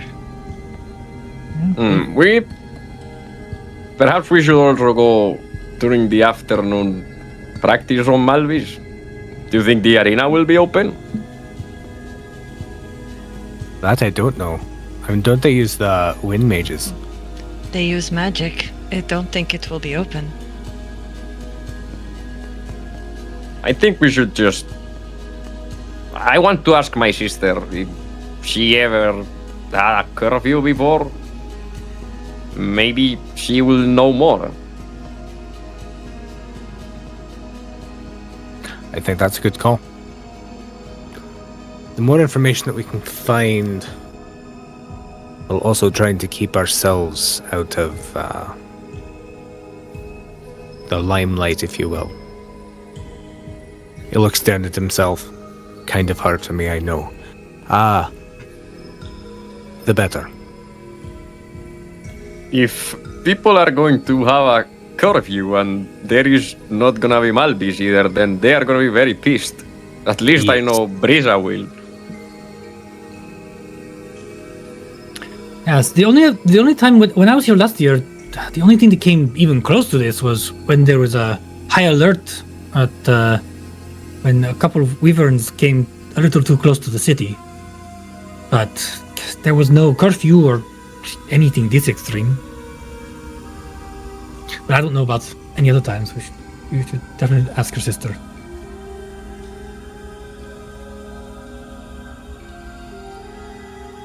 And with that, you all stand up from your table, return your dishes, and set off out into the morning light of Alamor here in the desert chapter, which is quite a buzz currently. There's a lot of people with questions and concerns, and you do see the tension of unease even catching the desert chapter.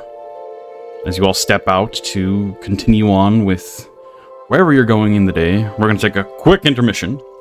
So as you all walk out of the Blazing Sun Tavern there, a hearty meal in your stomach, giving you that extra oomph of energy to carry on throughout the day. You see a buzz of people now not really knowing what to do, as most of the Sentinels were planning on watching or participating in the tournament today, and the Crucible grounds is quite barren at the moment. So as you all depart from there, where are you all heading? Euan is going to run back to the Abode really quick Okay. and grab the armor that he hasn't been wearing to take it with him to the Arcane Hammer. I forgot the name of it again. Yep. Asja is also running back to the Abode quickly to gather up stacks of letters and the cup from the night before.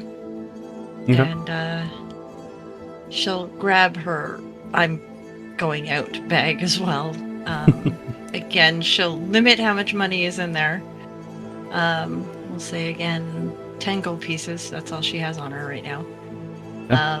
And everything else is tucked safely away, and she will head out towards the infirmary, I guess, first. Ruka will, if Euan doesn't object, he's just gonna tag along with Euan to do some window shopping at the blazing or the anvil. And what is Maldorwen up to?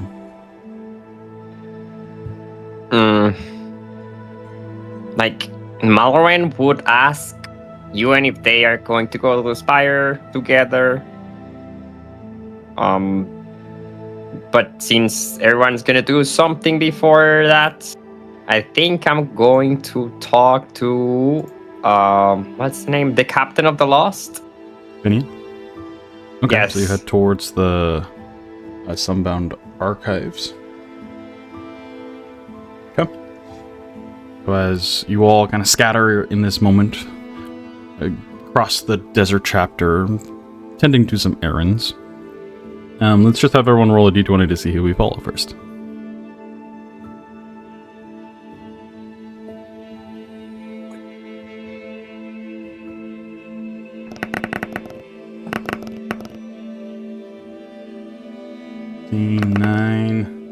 Another natural 20, what the heck? What is going on? And natural 2. Alright, well, Euan and Rhukkarrak rolled really, really high, so we will start with the Arcane Hammer.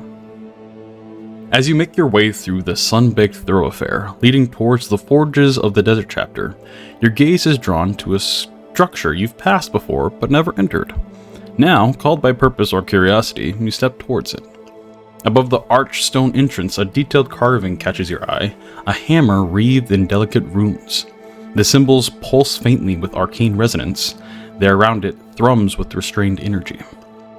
Crossing the threshold, you're met by a low, persistent hum, a vibration in the walls and in your bones. Before you lies a wide circular chamber. Weapons and armor of all kinds line the walls and stand proudly on mannequins of varied shapes and sizes. Every item glimmers faintly, the telltale glow of enchantment resting across steel and leathers like morning dew. Before you can inspect further, a door swings open behind the counter, and a broad-shouldered orcish woman strides in. She's dressed in a mix of tailored leathers and thick weave cloth, clearly chosen for both comfort and resilience. Her hair is pulled back into an immaculately braided bun, and her calloused hands rub together with practiced anticipation as she looks you over. Welcome! You're new faces, aren't you? How may the Arcane Hammer serve you today? Well,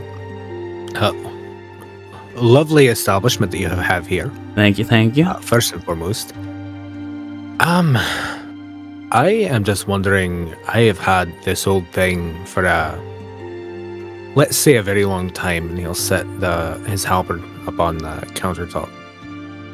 And I'm just kind of curious if we can give it a facelift. Ah, see, my specialty. Well, she gives it a look. May I? Reaches for it. Picks it up with a practice hand. Kind of twirls it in the air for a moment, which is a feat in itself. It's a pretty hefty halberd before lowering it back to the table. It's quite an exquisite make, I will give you that. Definitely has seen some use, though. Yeah, we can definitely do... what would you like done with it? Just something to give it a little more oomph. When we were in Elendor, I collected this suit of armor, and I'll put the armor on the table, as well as this greatsword, which has a little bit of an extra punch. The greatsword I would like to keep. However, I'm running a bit short on coin. I am more than willing to trade the armor for your services. Just to add something more for the help. As you're speaking, she's walked over to where you set the armor and taken out a small little monocle that... monocle... I can't speak. Little glass. Monocle. that she affixes to her eye. And you see some runes dance across it as well as she gleams at the breastplate there. Ah, this is quite well made and definitely enchanted for sure. It did probably sell for a pretty penny here. It was a payment for a job that we helped with in Elendor, but unfortunately, with the old injury, as he kind of gestures to his scar, it's just a little bit heavy for me, and I feel like I'm better off without. I trained my whole life without, and I feel like I'm probably better off without. This feels weird. That's totally fair. I've met many of your type that prefer to dance a little bit more freely in battle, not be restrained by a big old plate. Well, you just want a facelift, as you put it? What kind of, are we talking? Just, I can enhance its edge to make it strike a little sharper than other physical, non-magical weapons would. Or, I do love me a creative tap. If you're able to think of a thing you would like done, different spells that I can in-spell into the weapon, allowing you to use them on a whim in the middle of a fray. I'll have to think on that. I think my friend here was also interested in some things, so I will pass on to him so I can think for a moment. She kind of looks over to Rhukkarrak. You're quite scrawny. What's your name? Oh, I'm Rhukkarrak. I Glad just to meet you, Rhukkarrak. I was here last year, and unfortunately, I did not really have the coin to even consider this place, so I never made it here. But how much would it cost for an enchantment on a dagger? Oh, I mean, it all varies quite heavily depending on exactly what you would want with said enchantment. Like I was telling your friend here, simple enchantments that just sharpen the edge magically or allow it to be guided when you swing are relatively basic and won't be too wallet breaking, but more thorough enchantments that allow you to, yet again, do spellcraft or whatnot from the blade itself are a little more pricey. It all depends on what you want. Just to get I'm mostly just trying to get information, window shopping. For me to get a price range, you say that just sharpening the edge is one of your more basic. So what would be for that? And then maybe, I don't know, I would assume making it return to me after it hits something be complicated? That's one, especially with daggers, I've seen quite a bit. I have a decent amount of experience with returning daggers that use winds and whatnot to return to the owner who's thrown them. That it is a little more complex of an enchantment, however. It does cost a little more, but if you wanted the two together, we're looking at a good 1,000 or so gold. 100 platinum. Okay, and how, like, I mean, what would it be for just, like, the sharpening edge? Just a sharpening edge? Now it depends. How sharp of an edge do you want it? The cheapest sharp edge? The cheapest. I see your wallet still hasn't grown too much. Well, in that case, it probably would run you a good 200. You're gonna eyes you. Yeah, around 200 gold. I'll give you a new buyer discount. How about that? Okay. I mean,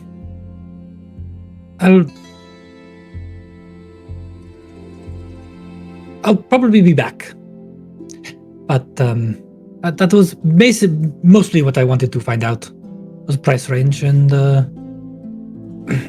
right now I think I'll think about maybe a more interesting use if I can, and hopefully we can do some jobs to get a little bit more funds for it. Alright, well, I'll be here if you do decide that you would like it enhanced.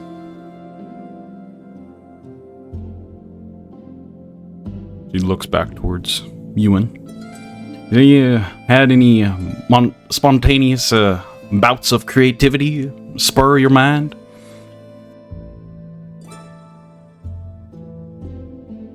Unfortunately, creativity was never my strong suit. I'll tell you what, if I have it just enchanted to make the blade sharper, would I still be able to potentially add more on top of that at a later date? Yes, it is an easier process to enchant something at the same time if you're doing multiple enchantments. To overwrite an enchantment that's already present is a little more complicated, but it is doable with the right skill set, which I do have.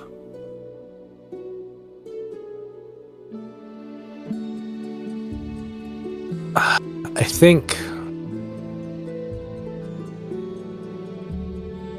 I'm interested in flame. Flame was always very important to my culture.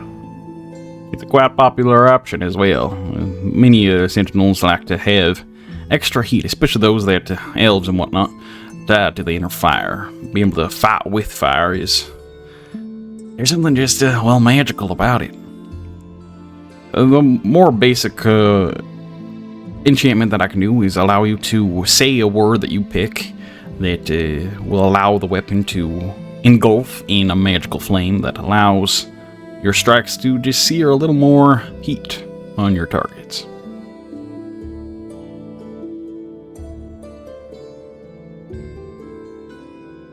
That's something like you're interested in? Or, I mean, we could also, if you're looking for more of a...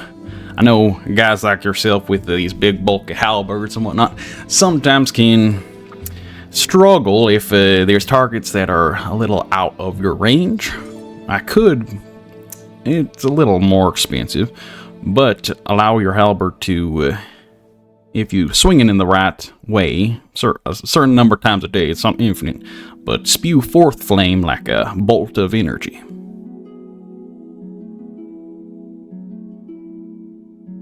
That's fascinating. I see that one. How much does something like that run? Yeah, a little bit more.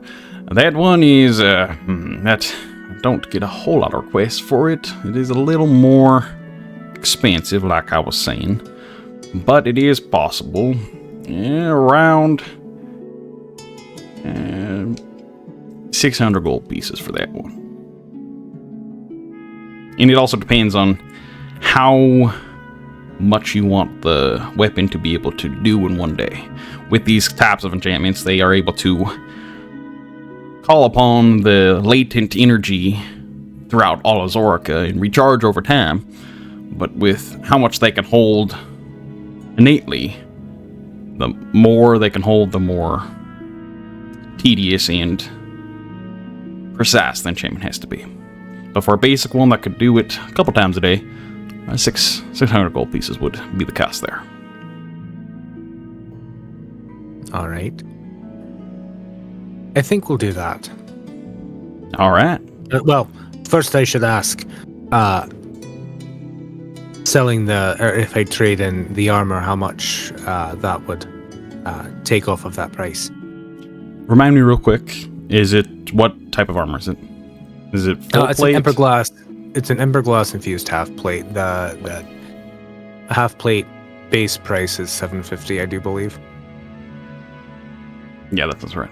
Yes. See, the half plate is quite exquisite work. I haven't seen a whole lot of Emberglass inlays like this. You got this down in Elendor? I helped work in the forges down there for some time. Tharim, yeah. Quite the forge master he is. And if this is one of his pieces, I'm definitely a little more curious and would sell for probably quite a bit itself. Let's say it is used, which usually cuts down the basic prices by half. But the arcane infusion here is quite the thing itself with the Emberglass. I'll give you, let's call it 1,200. And if you want, we could do an even trade where I could use that 1,200 to just give you this infusion of your own on your weapon that could hold a bit more of those charges. Would we be able to combine it to perhaps make it a bit sharper as well? As soon as you start to add multiple enchantments on one item, it gets much more complicated. It is possible. But for the cost there, if we do the basic sharpening and then the basic spellcasting, yeah, I'll give it to you for just the trade here. Right. And if I were perhaps to want to add a little bit more sharpness in the basic sharpening, how much extra would that run? Sorry, I know it's a lot of questions. No, I'm all here for it. That would probably, yet again, like I said before, the more enchantment you add, the more it costs, and because it costs me just time and resources to procure. That would probably run you an additional 1,000 gold pieces on top of it.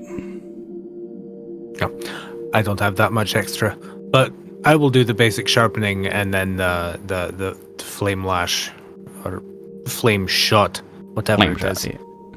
Whatever you call it. I'll leave that to you. All right, well, do you want to leave this here with me now, or would you like to drop it by on a different date? This process will probably take, and with both the enchantments there, probably a good 5 days. That's fine. I can rely on the greatsword for right now. All right. He slides it across the counter and notes a little bit of what you wanted with it. All right, well, a pleasure doing business. He moves the plate over and stores that on another rack.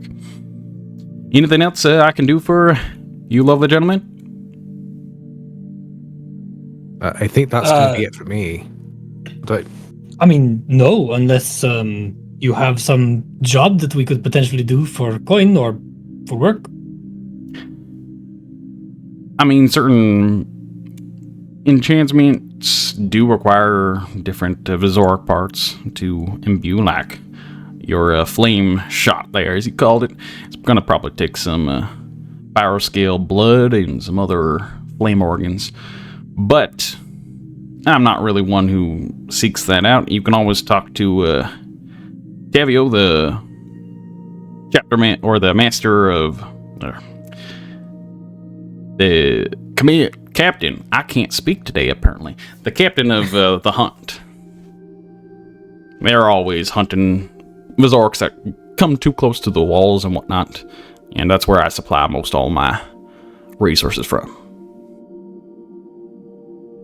All right then. I'm not sure if the party would want to do that, but thank you for letting me know.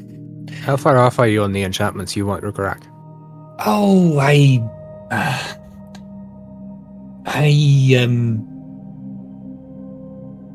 want something really cool. I'm not sure what at the time, but yes, I probably should save up a couple thousand gold, and I am nowhere near that right now, so it's fine. I don't need anything at the moment. It's just this sounds so cool, and the options, and I'm not even sure what I want to get. We'll see. Well, All right. you think on it, and if you find the coin, I'll be here. Have a good day. He turns to go and work on some other projects.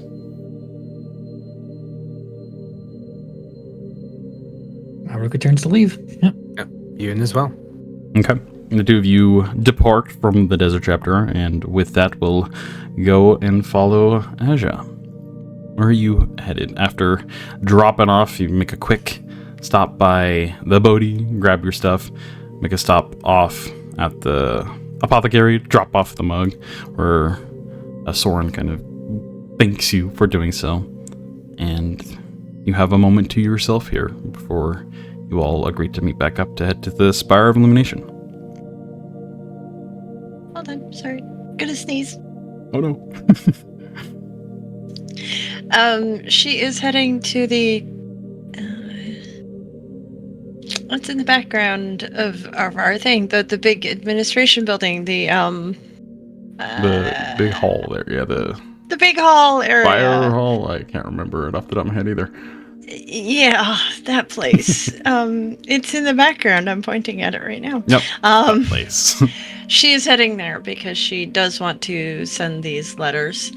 But she also wants to talk to the chapter master. Yep.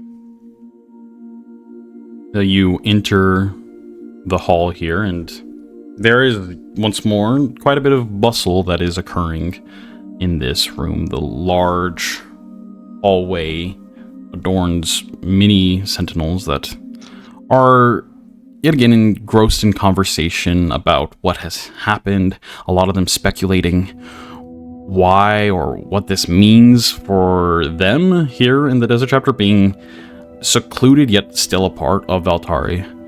And so you kind of overhear a little bit of conversation there, but you then can head towards a spot that you saw when you previously entered this place, a little clerk office of sort that you know to be like a mailing system where they can deliver people's mail and whatnot to them. A younger, even than you, elven teenager, if you would, kind of pipes up. So, you want your mail delivered? Yes, please. This stack and this one, please. They're all going to Elendor. Oh, the Eleanor. That makes it easy. Stormboards will have it there probably in a couple of days. Perfect. Is there a cost to it? Yeah, just a few coin. Perfect. And she'll pay whatever they are asking for. Okay. How many letters do you send? I hope they have a fat stormbird. No, there's. Well, I sent them to you. So there's the one that's going to Calareth. Yep. And it's fairly slim. And then there is the one that is going to Gronk, which she would probably split into two, like half and half. Okay. And send them as separates so they wouldn't be too heavy. But it's a good... I mean, as I said in my note, she pretty much journaled almost every day or did a drawing or something. So, I mean, he is getting months worth of just Asja babble. Alright, just go ahead and mark off like 5 silver. Yep, no worries. Alright, with that in tow, you make your way towards the back of the hall here, where you previously met Chapter Master Thorungar, who is quite swamped with a lot of individuals asking questions, concerns. You overhear him talking to a group of sentinels. Yes, if you have desires to help, you go over there, speak with them. They will get you sorted, and you'll be paid a fair wage as you take on this job as a spire guard for not indefinite, but a brief moment. Thank you for helping. And looks towards another people who have similar questions, but not necessarily signing up for spire guard duty, but just trying to help, but also concerned and seeking what they can do to help. You wait a little bit, and eventually he seemed to be looking like just kind of like, oh my gosh, I just want kind of out of here. Go ahead and roll an insight check. All right. 19. 19's very good. You do sense a little bit of frustration in the chapter master's tone and his general vibe here, but it's not necessarily directed at the sentinels at all. He very efficiently and practiced handles them like he's been doing this for a long time. Mm-hmm. But you do get a hint that he's definitely not like beaming with happiness currently. Yeah. All right. Well, she will wait for a little bit of a lull, and then she will approach with kind of a like the normal smile she has on her face, and in a little bit of a raised tone, she'll say, "Chapter Master, I do believe you and I had a meeting together. I don't mean to take you away from everyone for just a few minutes, but we should speak." Kind of greets your eyes. Alright. We did. Oh. Yes, we do. Okay. I have but a moment. What do you need? Shall we step into your office for just a moment? Sorry, accent. Very well. I'll be right back. Calls to the rest of the people. And you step into the small, well, not so small, but smaller office. This isn't a man of luxury. Kind of rustles some papers on the desk before going in, taking a seat for a moment. What'd you need? She will close the door behind her. I will bring the Madly Hue to you later on today. We were at the Blazing Ball last night. I heard. We can give you the information. But I am not here as a sentinel. I am here without being able to give you information, other official business. All right, regarding? Going to walk over. The festival that you have. Incoming in a few days. There's many festivals in Embervale. The He's more 18th specific. The 18th of Flamefall. Yes, okay. I don't know who they are. But I can tell you, you need to be prepared. We both know that the Dominion is not ready. But there is someone at work. Apparently their reasoning is that they want to awaken everybody to the dangers of everything by doing all of this. Through information gathering. Again, I would love to tell you, but I cannot. We have found out that the 18th of Flamefall, at the festival. It is known as Kalindre. It's not so much a festival as a time of remembrance.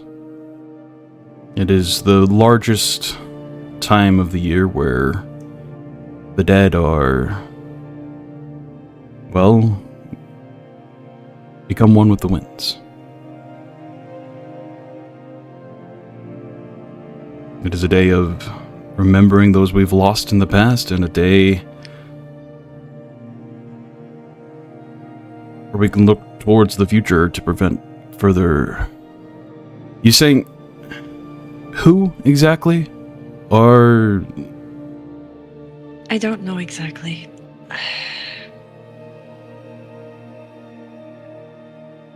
kind of rubs his temples a little bit. I'll tell you what I can. There are... A few days ago, when I was traveling through your city, there was a very strange individual. Again, robes, not very descript, but really, if you didn't listen to his words, he would have maybe just sounded like the rambling of a madman, but he spoke about the conflict returning, the fact that the city is not ready. So, since then, I have been looking into these people. As I said, I'm not here as a sentinel, I'm here on more other business. Archaic business that does not matter anymore to anybody like you. But it is my job to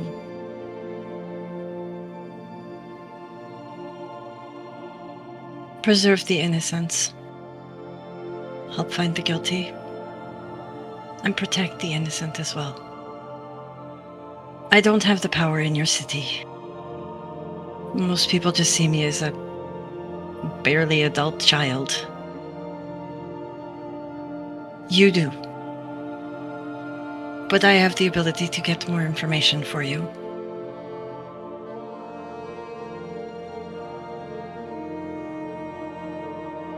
I haven't told the Motley Hue what I've told you yet. I'm going to later. At that point, I will get them to come. Maybe we can help more than just giving you more bad news. Very well. And I have heard of these Venetics.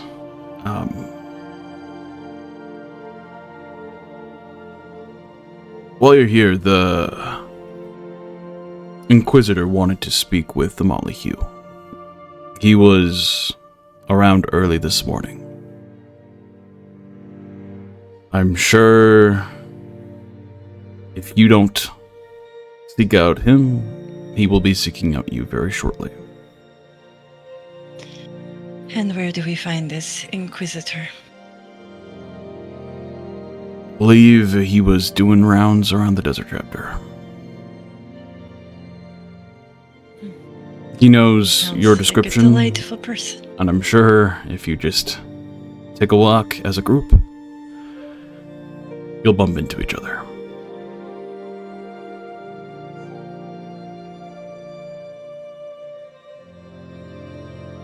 Well, this should be a fun day. Anyways, again, I'm sorry to put this on your plate, but No, thank you for I coming. don't have any voice here. I can't help your people without a voice. So I have to use the voices that I have. And yours right now is the loudest I know. Kind of nods. Do tell the Inquisitor what you just told me. If you don't, I will later, so... I will be He honest. has more scope of the larger city. I primarily deal with these lot. Yes, but these lot are more of an army than the Dominion has at the moment. Hence why they need our help. Exactly. With that, he kind of stands up. Well, yet again, thank you. No problem. I will not take up any more of your time. I will let the other Motleys know that we are to seek out a very scary person named the Inquisitor. Okay. He's not so scary. It's an intimidating name, but he is what he is. He goes and opens the door, and a couple sentinels, Chapter Master, and he just sighs.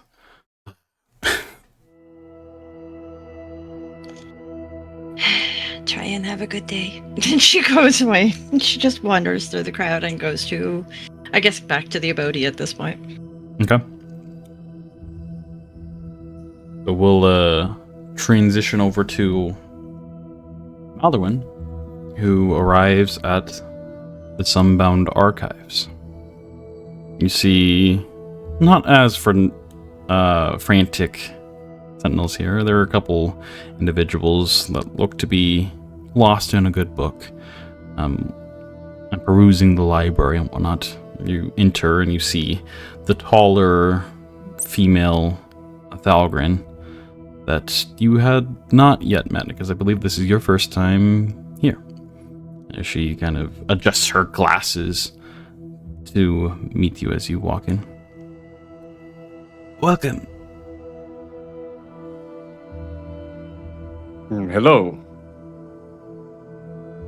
I do believe Maldorwen talked to Finian. Is that the Yes. Thalgrin? No. Okay. Because Finian... they went to the abode. Yes, Finian did meet you guys at the abode on the previous... the previous morning. So yesterday.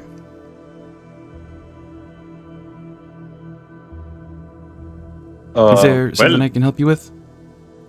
Yes, I think we have met, but we didn't really speak. My nickname is Maldorwen. As you can see, I'm from Kirtas. Pleasure to meet you. Nice to meet you, Maldorwen. Your people fascinate me. Is there any books or whatnot you would like? I'm Livy, by the way. Oh, Livy. All right. Is the captain of the Lost here? Or is it just you? Yes. In his study. I would like a word with them, if that's okay. Okay, I can relay. Usually pretty busy, but we'll see what I can do. She kind of puts down a book that she was reading. Puts a bookmark in it. Stares at it longingly for a moment before walking away from you as you are left in this... I won't take long. It's now. This kind of mildew-filled room as you can smell the heavy scent of ancient tomes and other transcripts of books. It doesn't take long before Livy returns with the chapter master Finian in tow. His eyes kind of narrow in curiosity. Hands kind of grasp together as he greets you. Oh, yes. Welcome back. Well, welcome the first time. What can I do for you? You are a friend of Asja's, yes? Yes, I am Maldorwen of the Motley Hue. Yes, that's right. Yes, I was hoping to talk to you a little bit, if you don't mind, in private. It's always in private, isn't it? Wry smile crosses his face. Very well. Leads you back towards his chambers, or his study, in this case. And closes the door behind you. Yeah.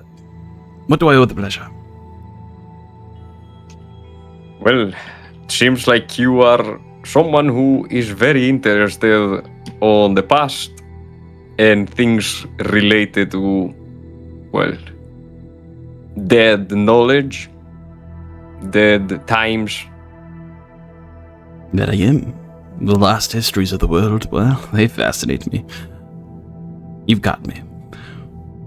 Do you have more information about this Relelanthe that you all stumbled upon? I think I do.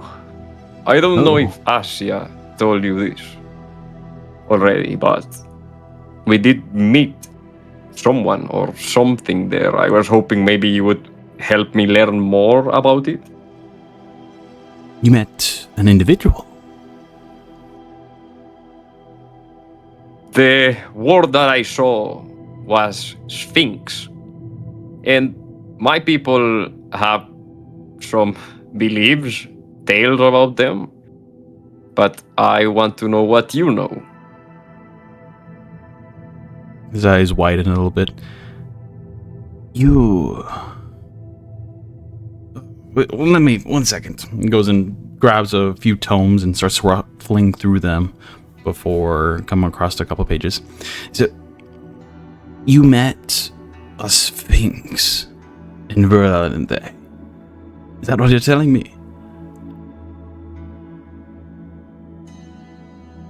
Yes, it seemed... It was very strange. It was as if the Sphinx knew things about us that not even we knew. It is as if it was waiting for us. And it spoke of, well, destiny, fate, however you want to call it, but also about, well, the past when it comes to me. And I was just wondering, how does a creature that guards such a place know about me, about Asja, about Fortis, about Rhukkarrak? Yeah. First of all, this is fascinating. Sphinxes were long thought extinct. We have very little information regarding the creatures, but we know that they were creatures of sublime intelligence, and they saw the world like no other being. It says in different texts that they could see directly into the spiritual realm itself and see the essence that makes up every one of us and our true intentions, our truth. They were the writers of a language forgotten so long to time, but people have only grasped at the straws. The language of truth, the language that's... And he just starts to ramble a little bit here. Amazement. The language we speak now, the common, is such a disgrace to the tongue they spoke of true. Every word echoed its exact, precise meaning. I'm sorry, I'm excited.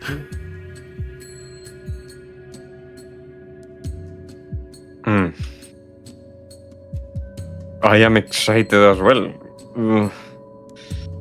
So, you think whatever he spoke, it was truth?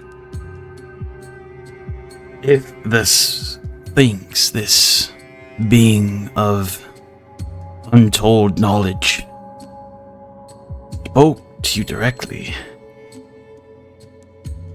and you can see just a bit of disbelief and a awe in his eyes.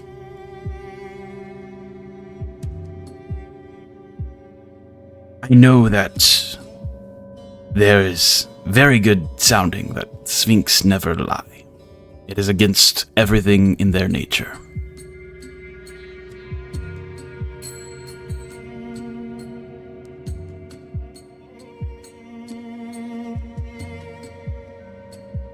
I see. What did the Sphinx tell you? What did they say? I can only tell you what it told about me, what it said about me, because you'll understand that for the rest of it you will have to speak to my other companions. But, well, it said that I am bound to the past, in that I am the warrior of the skies. I don't know if you have heard of Ixalar the Great. Our people, well, Yes. Great. Batusi warrior. Spoken by your people. I believe. I don't know.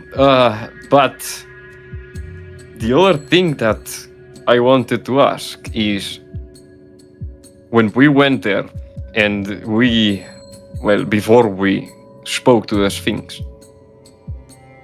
warriors from beyond the grave rose to defend the place, to fight us.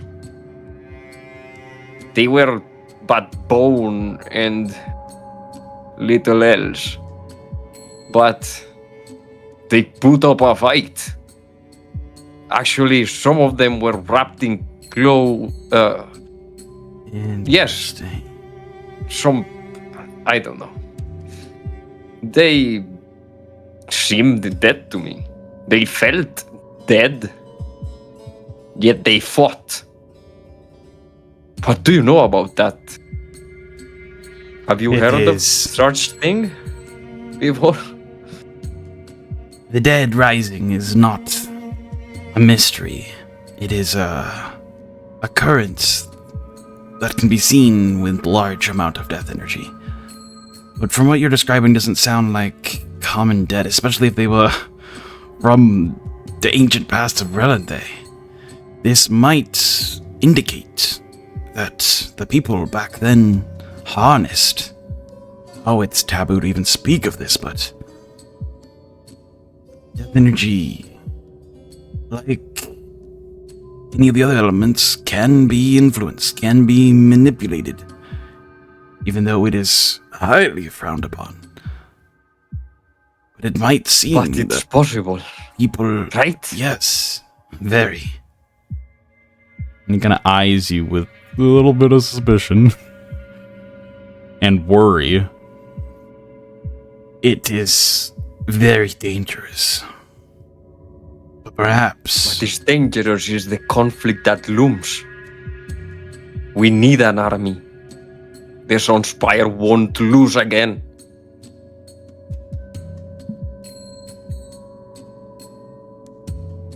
the army cannot be made with death energy. It can't. But It would be all the more blessed. Even speaking of this is giving me chills, and I don't like it. But I'm so curious as well. No, I'm sorry. I have to. This is where I draw the line. I cannot speak on the subject anymore. I'm sorry, I didn't mean to upset you. It's just you'll understand that for my people to be given the chance to fight beyond death would be an honor. With great power comes a great curse, most I find. What you speak of, it might sound heroic. It will lead to nothing more than your people's downfall. I guarantee you that.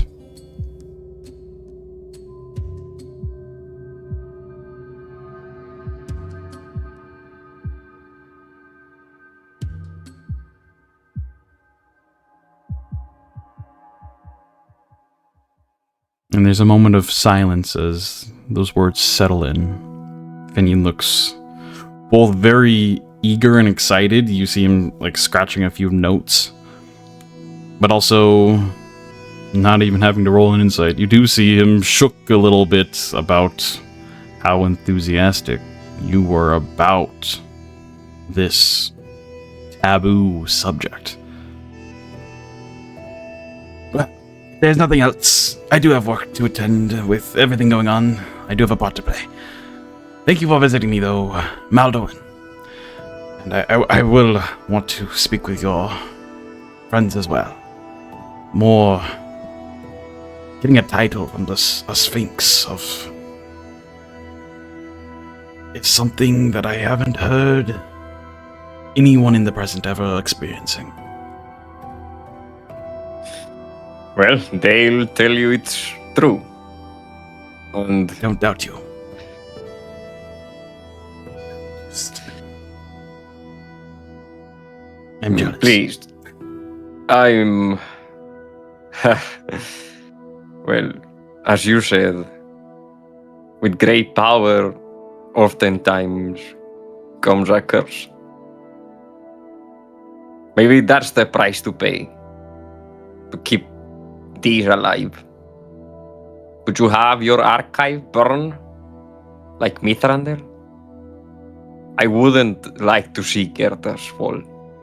That's for certain. And if that means I have to cross a line, well, let's say I don't even know if I could do it. But thank you for your time. He just nods in a quiet nod. And Mal will leave, Okay. join the others. All right.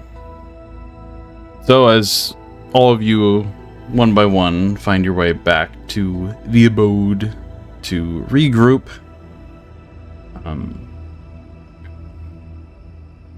yeah, you all arrive around the same time. It was about maybe Maldorwen a little bit later, but about the same time. As you all are, what are you doing now? You all heading out? When Asja gets home, she's just gonna kind of sit in the chair that they've put outside for Euan and wait for everyone else to come home, but she's gonna make herself visible, seeing as she knows that there is somebody official looking for them, so she's kind of like the little beacon out of the whole party, you know. Well, no, she's the big beacon. The little beacon is Maldorwen. With the big plumed helmet. Yep. Okay. So you notice the rest of they're the all group beacons. Yep. Meanwhile, return. you and... Sorry. Go ahead. Go ahead. No. I don't have anything official to add. I was going to crack a joke. Okay. So you all kind of gather around this exterior there of the abode, just regrouping as you stand up and ready to head out towards the Spire of Illumination. You do... You want to say something? Yeah, when everybody gets back together, Asja's just gonna kind of smile and go, "Hey, so there is somebody called the Inquisitor who is looking for us, has been all morning. Just letting you know." Well, that doesn't sound good. Apparently he's... The title sounds scary, but apparently he is nice. I don't know Let's hope anybody so. who, with the title Inquisitor, is nice. I don't want this to turn into another Elendor situation. But, Please no. well, Did he say where this Inquisitor normally stays? oh, he says he has been walking around the Sentinel ward looking all morning for us. But he knows what we look like, and our names, and that we were at the Blazing Ball last night. I guess we keep an eye out on our way out in case we run into it. That sounds good. But I was told that whether we find him or he finds us, we will be talking to him. Yeah, that sounds very foreboding, and I'd much rather get it over sooner rather than later. But, Around this Yeah, I time, wish I as knew you where the all are Inquisitor stayed.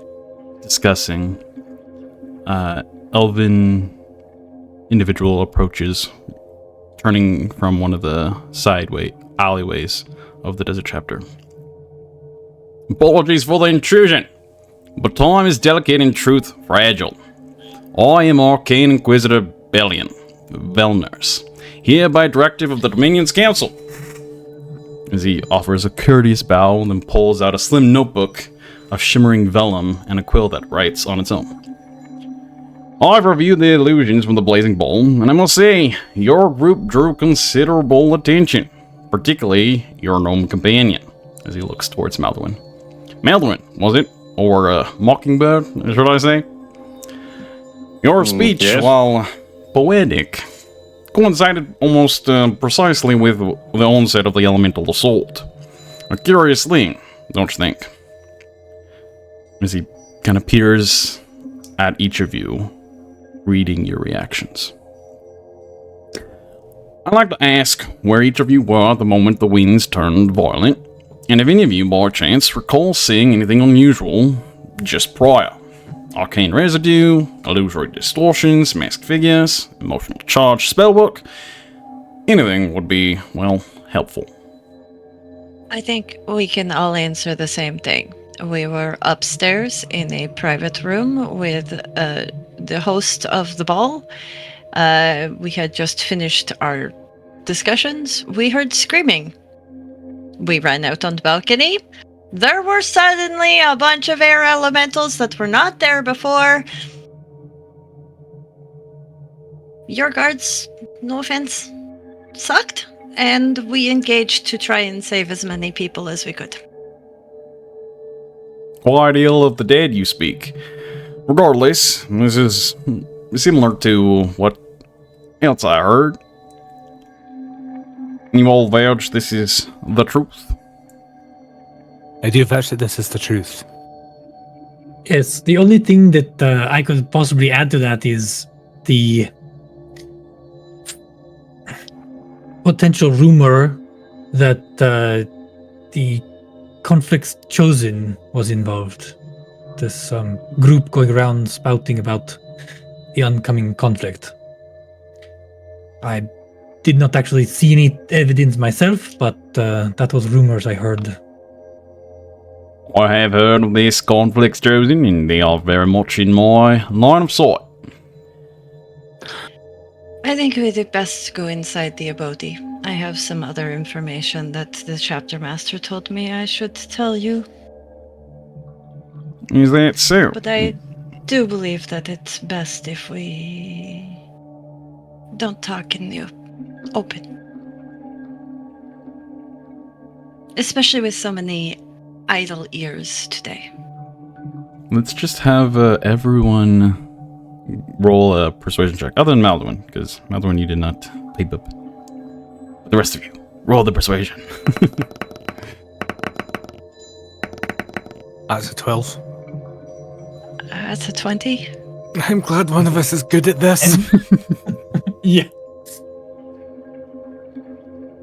Alright, well, I will assume that your poetic shouting was just a coincidence. Lead the way. As we walk into the or to the abode, Euan will pipe up. There was one other thing that happened as well beforehand. There was a gnome that was there that sang a song in a dead language. And he kind of winces as he says dead language so nonchalantly.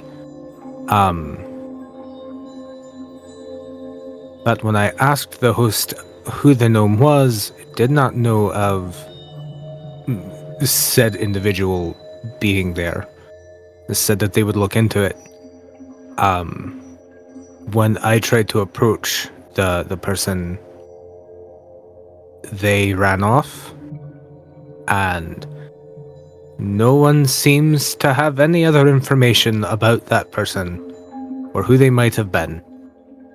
Now that's quite curious. And I don't want to sound racist at all, but gnome, pointing or motioning towards Maldorwen again. I don't think. By chance you know this individual? I don't think they were actually a gnome. I think it was illusion.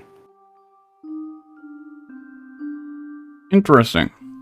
They had the But, appearance of a gnome, at least for the song they sang. That is good to know. Well, Yes, they definitely are not from characters either. They wouldn't go around showing their face like that if they were. And if they did, I would know them.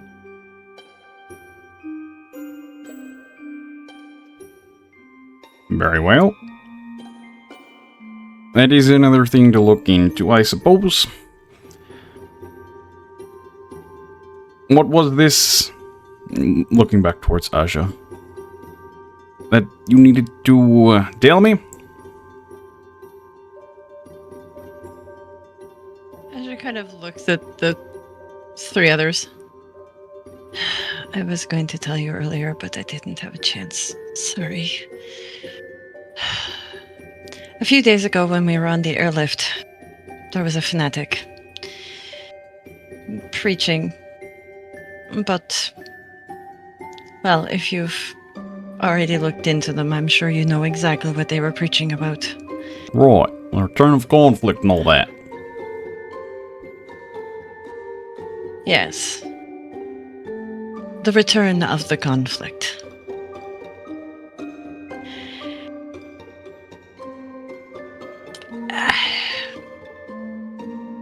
She seems to almost be like really trying hard to figure out how to say something. Anyways, I was helping heal people, and then I was helping those that had dealt with the trauma of losing someone. I decided to take a walk and clear my head. It brought back some memories I didn't like. And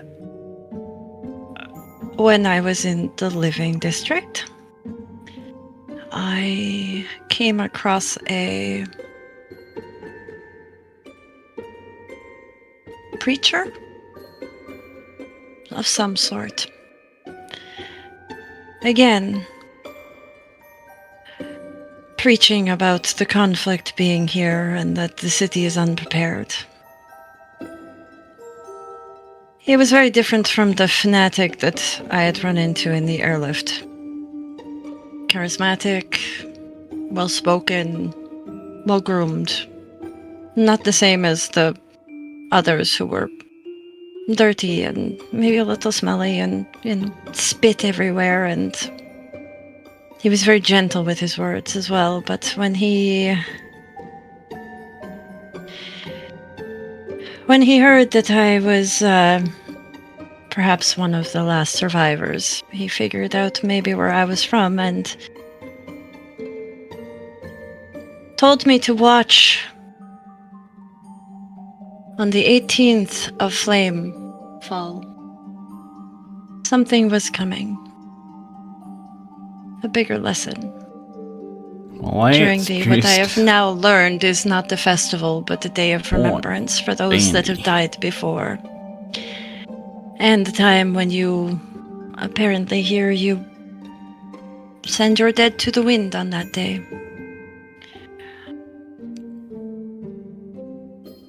right. Either way, Well, it's good knowledge. there is something coming Thanks. on the 18th of Flamefall. What? I don't know. Who? Again, I assume it is these fanatics, whoever they are. Yeah. While I agree with their message, I don't agree with their means. And that's why I'm working to stop them. You said this was a preacher down in the living district. Yes. Do you have a description? I think it is quite imperative that we find at least this Elvin? individual. Elvin, older, brown ropes. Not arcane, but not beggar. More, I don't know, maybe cleric? More of a scholar, maybe, I don't know. Do you mind me touching your mind for just a moment to see what you see?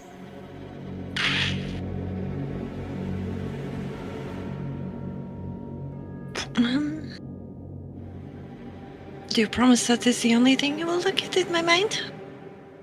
Why? Is there other things I should not be looking at? I just don't think that you're going to want to see some of the things that I have seen in my life, so go ahead. This is going to hurt. I'm sure. It is not Or feel weird. going I'm to not hurt. sure. I promise that. As long as you don't resist. With Well, that, the chapter master did promise me that you were nice. he She will not resist. Yep. draws a few arcane sigils on his hands. And then clasps them however, together.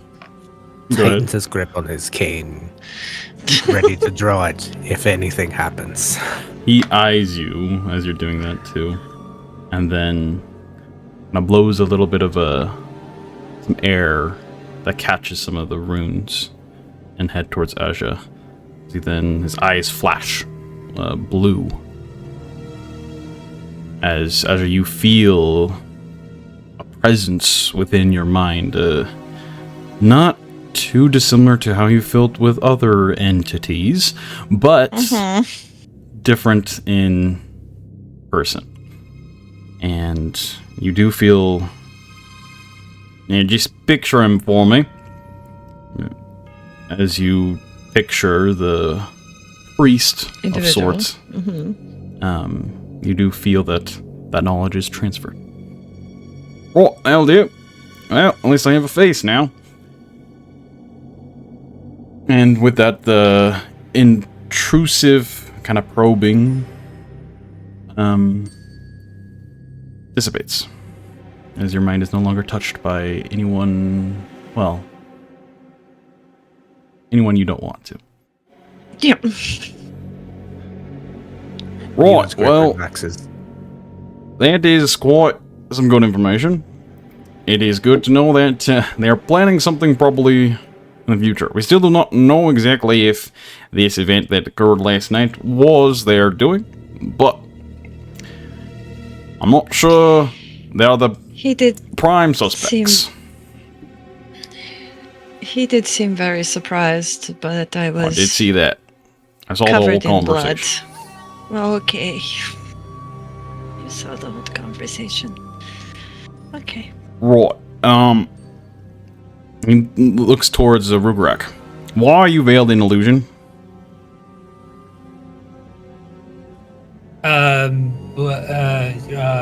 What? Do I need to... Did I stutter? What do you mean veiled in illusion? My eyes don't see the world as people like it to be. I see the truth. This illusion around you. What is its purpose? Do you maybe see my curse? I don't know what you mean. Go ahead and roll a persuasion check, a confusion check. A confusion check. A perspection check. Yeah, not very good at persuasion. It's probably not going to go well. Oh, that's an 18. Okay. He just gives you a bizarre eye. Alright, well... I don't think it really pertains. Molly here. I will continue investigating. I might come stop by in the future, depending on what other knowledge I receive.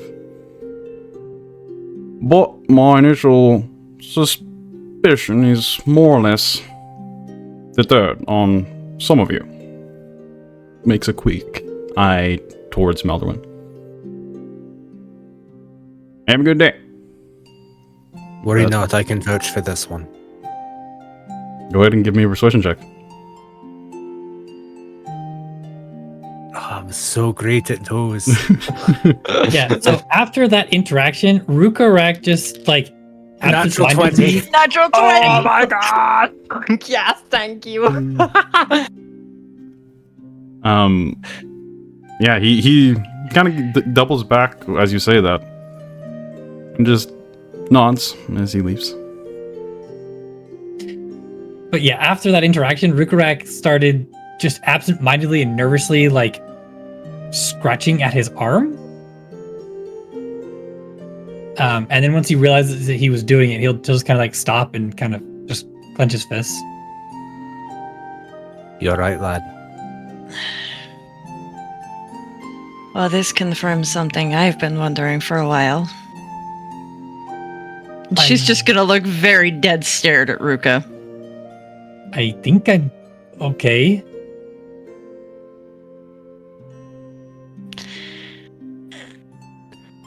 Remember what I said. No matter what, you're still you.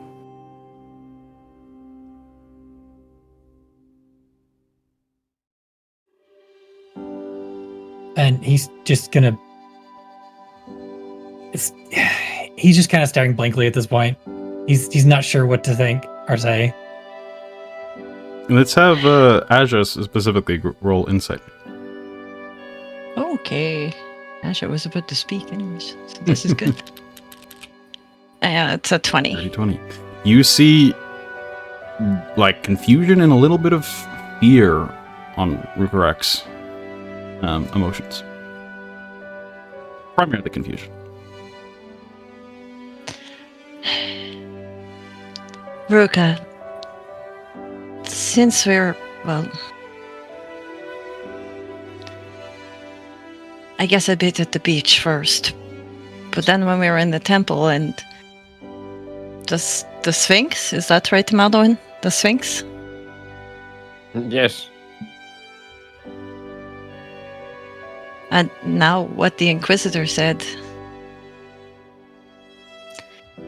I don't mean to be rude, but I kind of know orc anatomy, and orcs don't hatch from eggs.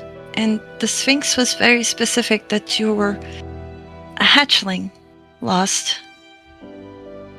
Again, I don't mean to alarm you, but the Inquisitor did just say that you are surrounded by an illusion. And at the beach, when you touched my hand, do you really think I have not held my dad's hand before? Your hand doesn't feel even just Sphinx was like a giving calloused hand. The Sphinx was giving a clue to help me fix my curse.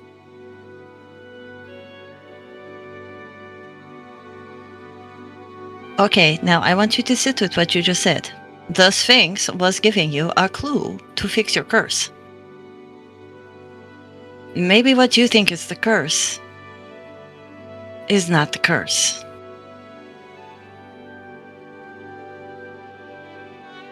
Maybe you are cursed, but I don't think you're cursed in the way that you think you're cursed. I'm sorry to be so blunt about this, but if the Inquisitor is now seeing things, it means other people will see things. What? Maybe there will what be are you- people who will not be as understanding as the Inquisitor was. The What Inquisitor are you just said his eyes talking see the about? truth, Ruka.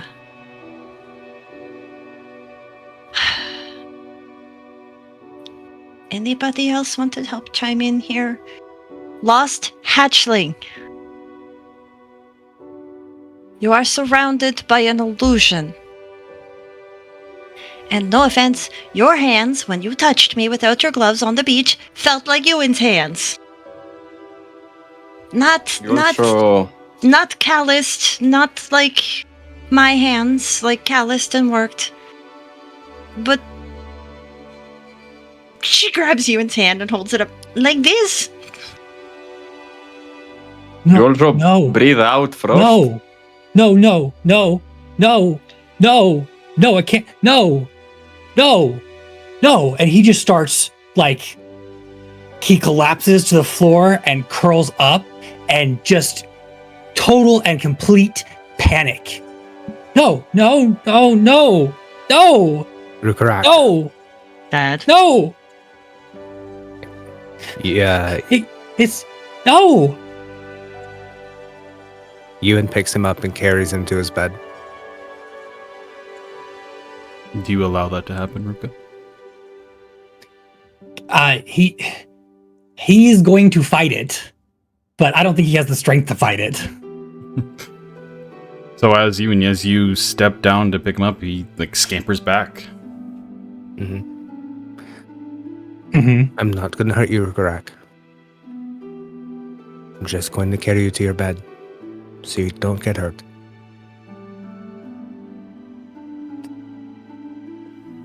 He is not very coherent at this point.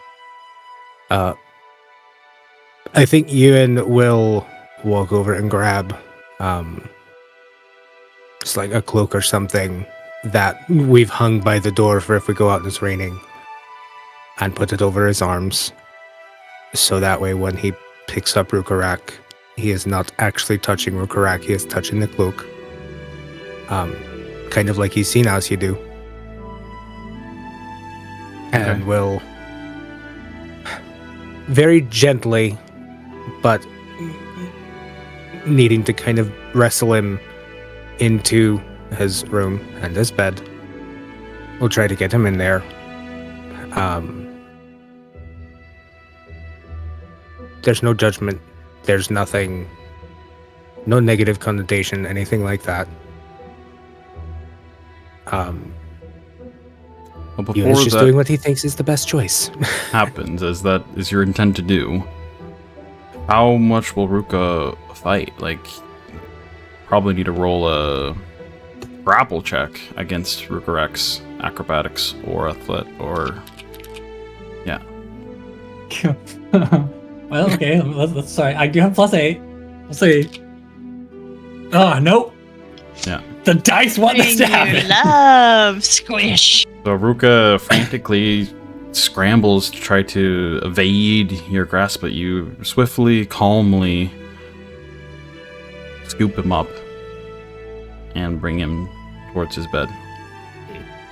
Yeah. He is going to lash out.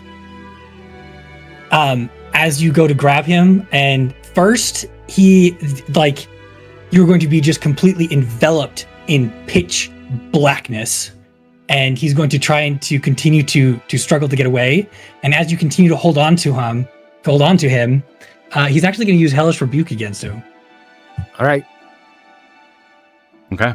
So as Ruka is scooped up by you, and suddenly the interior of the boat here completely goes pitch black. There's none of you can see anything. You don't see your hands in front of you. And Ruka, go ahead and make another acrobatics or dexterity saving throw to see if you can break free. And then Euan, That go is a ahead and roll your 22. strength. Oh, my strength? No, me. Natural 20. Oh. Natural 20. Okay. So you feel the Again? squirming Rhukkarrak, but you just hold tight, not in a aggressive stance, but with the caution, and you're still restrained. You then feel the shadows start to slice into you, and go ahead and roll your Hellish Rebuke damage.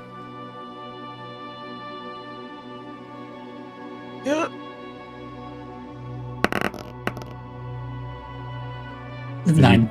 Take 9 points of necrotic damage as you just feel like the piercing cold pain all throughout your body, just like needles across your scales. After that, after that, Rhukkarrak will kind of settle into this, just kind of give up and go a little bit limp, and just he's crying. He's just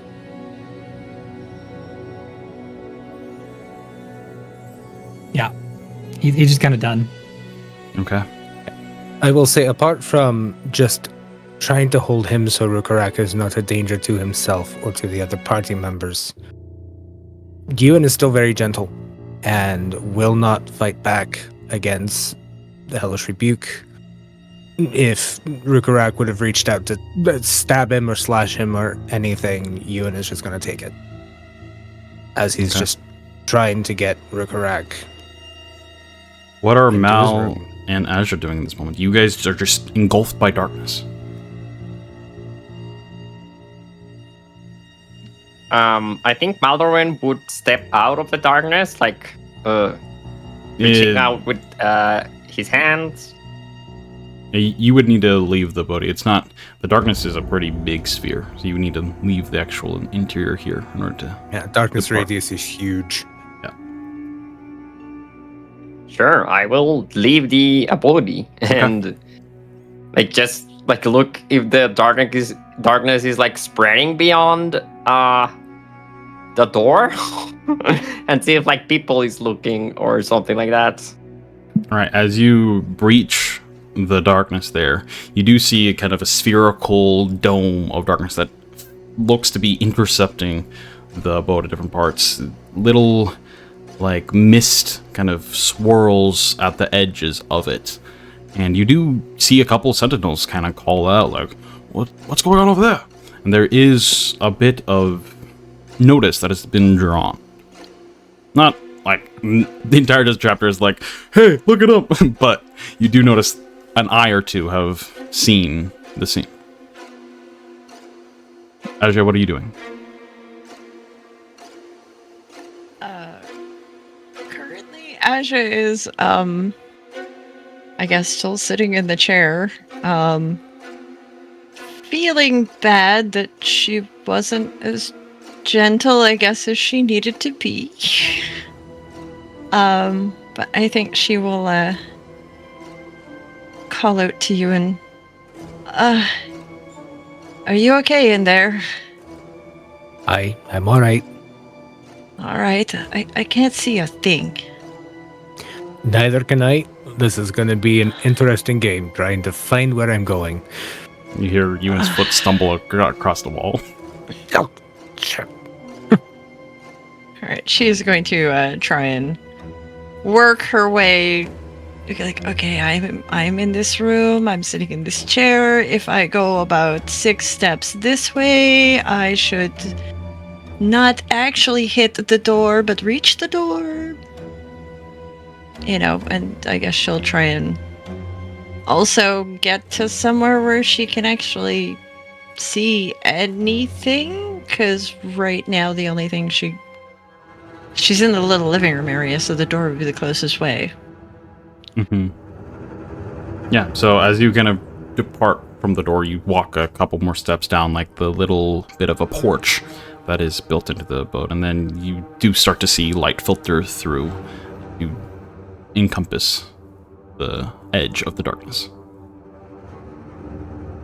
Okay, well, she will, I guess, walk over to where Maldorwen is. What is Ruka doing? Kind of. Ruka is just whimpering in Euan's arms. He is just trying to make sense of everything, and does still does not want to believe what they were saying. Okay. So when Euan deposits him on his bed, he's basically going to be done for the rest of the day. All right. As Euan deposits him, taking however long it takes for me to find the way through the abode to the room.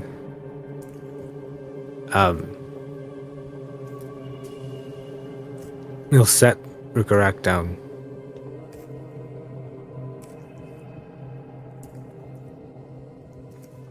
If you need anything, please let me know. I will get it for you. And remember, which, no idea any of this was going to go on today when I initially said you're still you, remember, but seeing as it still applies to this, Euan will repeat.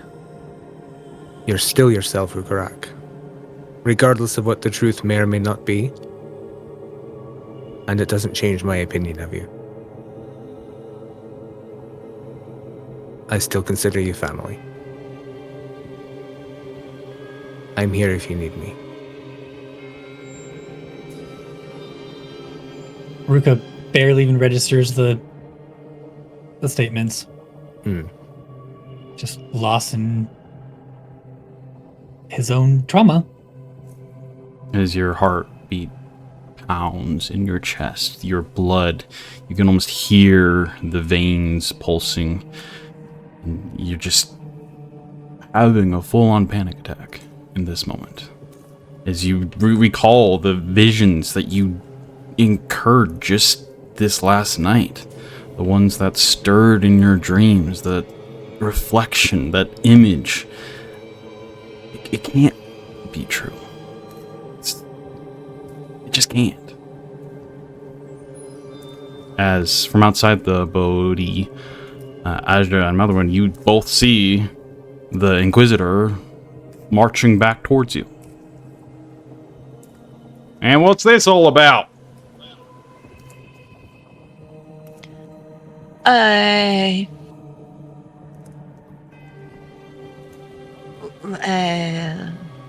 We were practicing for a tournament that was supposed to happen today, and, we wanted to keep our tactics a secret, but I think we might have overdone it. I'm very sorry if this is an inconvenience.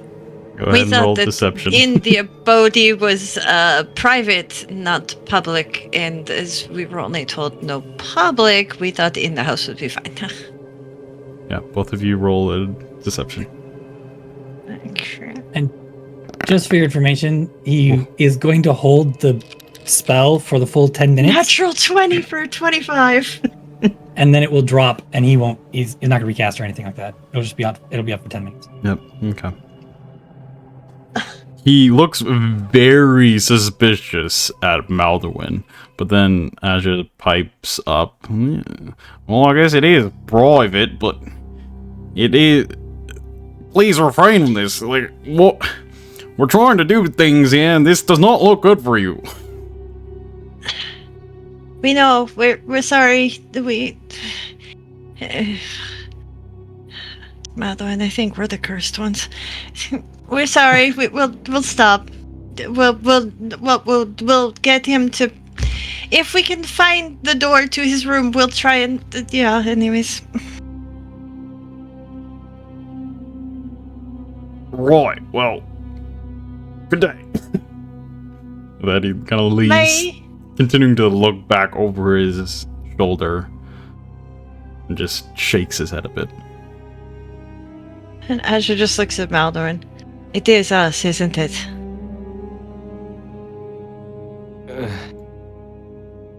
I think so, yes. What is up with him? What was that?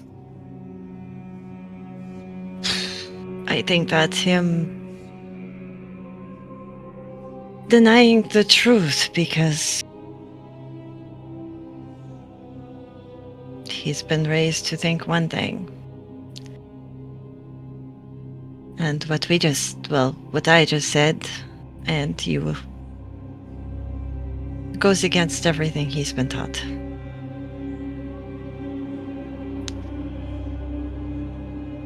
Rhukkarrak said...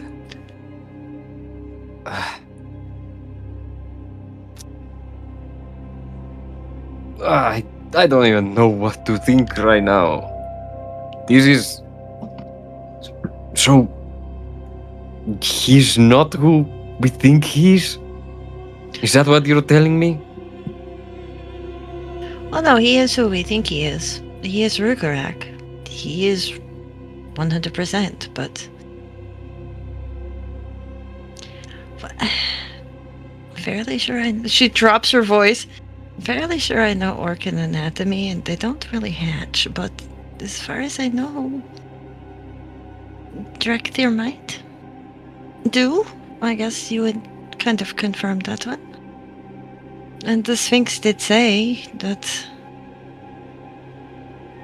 hatchling lost. Why would it say hatchling if his mother gave birth to him instead of his mother laid an egg? That is really weird to say. And you trust the Sphinx? You think the Sphinx told the truth?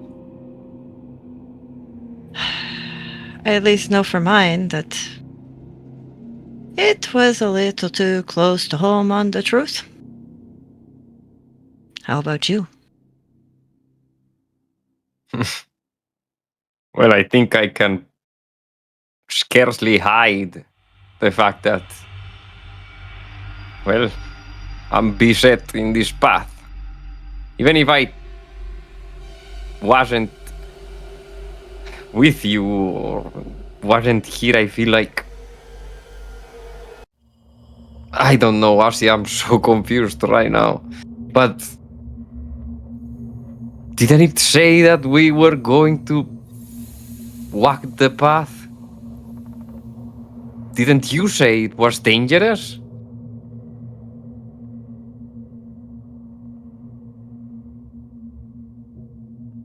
She kind of just sits down on the ground and lets out a long sigh.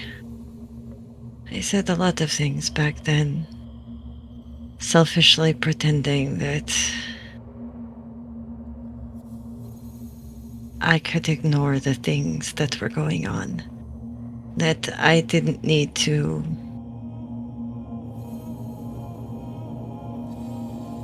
live in the past. I guess if this is the theme we're going with. Unfortunately, now things have changed. I can't be selfish anymore. It's put too many people in danger, including the three of you. Now I have to take things seriously. So if that means dangerous path, then my feet will walk it. If I die protecting what I need to protect, then my sacrifice will be worth it. No matter how hard or how easy a path of life is. But, to be honest with you, I have yet to meet an easy path of life. They're all hard. They're all dangerous. They're all difficult. They're all filled with, how did you say earlier, Gronthar shit? I believe it was. Big piles of Yes, it all big over the pile place. of it. Oh, good gods. Unfortunately, somehow we have all fallen into it. And the stench is following us everywhere. But there was something stolen from us or kept away, I believe. We caught a glimpse of it there. The path we walk, I think, is the only one that will guide us to the truth. There is so much of the history of this place that has been lost. To be honest, Asja, I've been thinking on this for so long now, and for the life of me, I can't even remember why the conflict started. Especially not with the Casturim, if it has been raging for so long as we've heard. I think there is something up there. Perhaps from up there we can finally see what's real.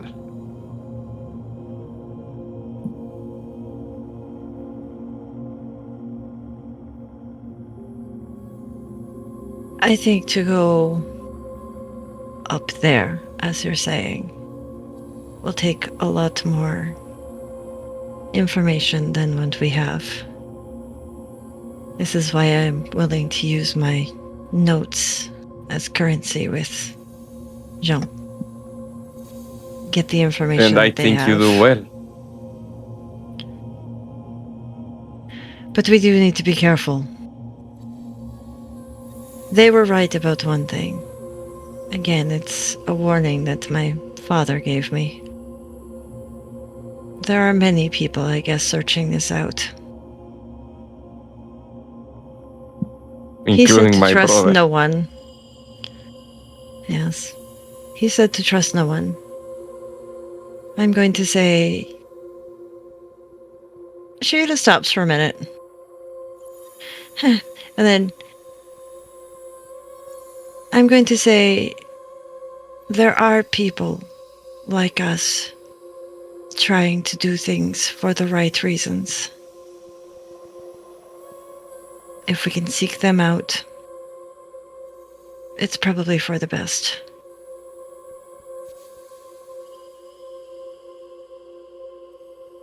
Who knows how many people have information? Dagon could have more information than he gave us. He might even have information on the temple that's underneath Elendor. Or we might have to sneak back or go back to Elendor and somehow, this time by magical means, to breathe underwater, but I know I at least can go invisible. So can Asja. Rupert. Yes, Do Maldorwen. you think I will be able to see myself from there? All this time, up until just now that yesterday night that I spoke with Rhukkarrak and Fortis, I was convinced that I was doing the right thing. But then Euan said something, and now with this happening to Rhukkarrak, I don't know, Asja. Sometimes I think I don't even know what I want. Is this destiny on my shoulders just because I was born in Kerter? Was it chosen for me? What about what I want? Ugh. I don't know. Do you think... Let you in on a little secret. Well, most young children really want a toy or a book or some sort of scooter or something like that. Something fun to play with. Maybe an interesting small Zork. Who knows? Do you want to know what I wanted? More than anything else in the world. A sister. What? That way, when it came time, I could go be a far finder. Far reaching and walk around the world and see all these wonderful things. And she could accept the responsibility of that last name I have.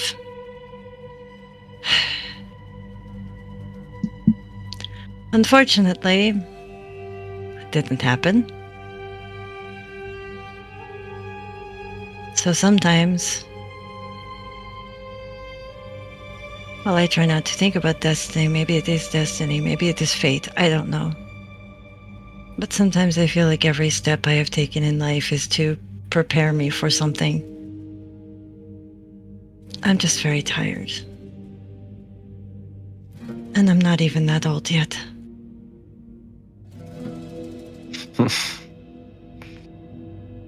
In a way, you used to... Well, you remind me of how I used to be when I was younger. Before I donned this helmet. And how I used to look at things before I had to look through the sight of my crossbow. And I don't know, Asja, if we have to Well, if you have to wear a mask to make this happen, is it worth it? I only I have never to- lied. I hate to lie. And what we're seeking is truth. But as you just heard, Asja, I do lie. I lie a lot. I don't know if it's the right thing. Because it just feels like we're adding to the confusion, the mess.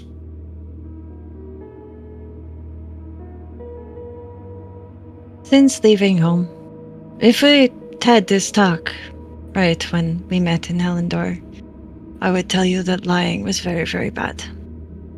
I'll still tell you that lying is not good, and that yes, it does causes problems. But sometimes bending the truth a little bit, I guess it lessens the blow for some people, or protects some people by not speaking the entire truth. I don't know. That is what I keep telling myself, Asja. I hope you're But right. as for the mask, I'm not forced to wear a mask, really, but what's the point in saying my last name anymore? It died 80 years ago, and anything that came with it died 80 years ago. But I am one for tradition, and I was called on, so I accepted. But unlike people in my position before, where they could rely on the name and the city that comes from behind it, then there we go. But So what's the point? But for you, you could take it off. and then what? Be you. You had it off the other night, technically, and then you just put a different mask on. But with that mask, you were a lot more freer. You smiled more than I've ever seen you smile. You were happy. You weren't in pain like you are right now. You weren't stuck in the conflict, forever churning in turmoil. You can still worship the conflict, but you can do through your own eyes, with your own choices and your own destiny. Or you can continue to live with that heavy mantle on your head. I'll support you either way. But you do have a choice. Even I had a choice, but I chose to accept what I'm doing. And I do know something about your last name. I know it's not forgotten. Did you know about sphinxes before? They were almost forgotten. But I'm curious. Do you think that sphinx would have given you that title if it didn't know your last name?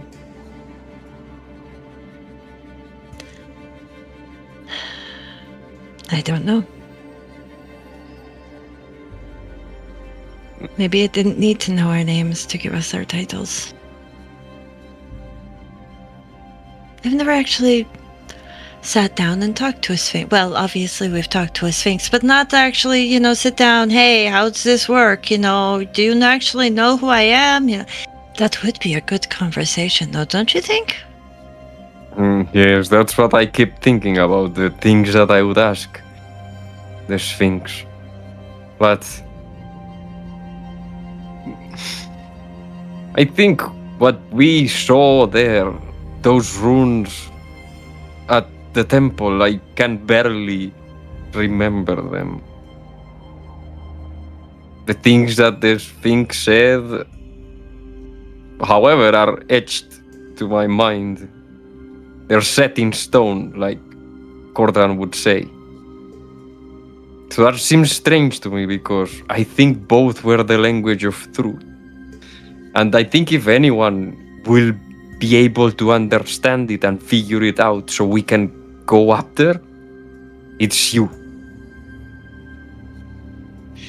No pressure, huh? She smiles. I'm working on it. I don't quite understand everything, but the more information I can collect, the clearer it'll be from where we need to go from here. I actually think that the temple that Rukka wants to go to, or the shrine that Rukka wants to go to, I actually think it's a good idea. Now that we know a bit more about the times between and the time of death energy covering the land, I think now that is definitely somewhere that might hold some more information on everything.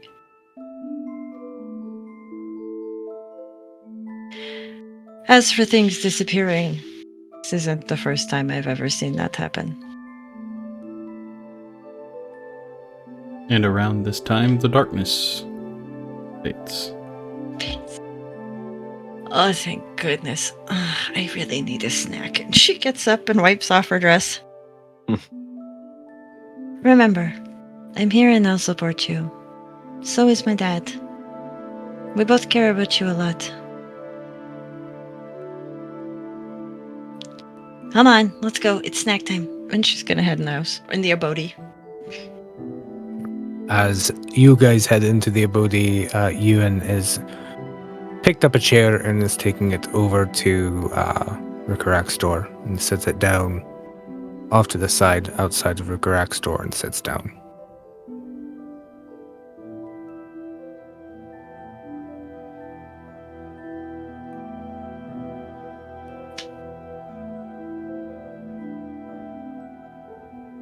Okay.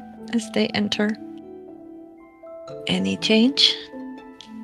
Aside from the fact that we can see now?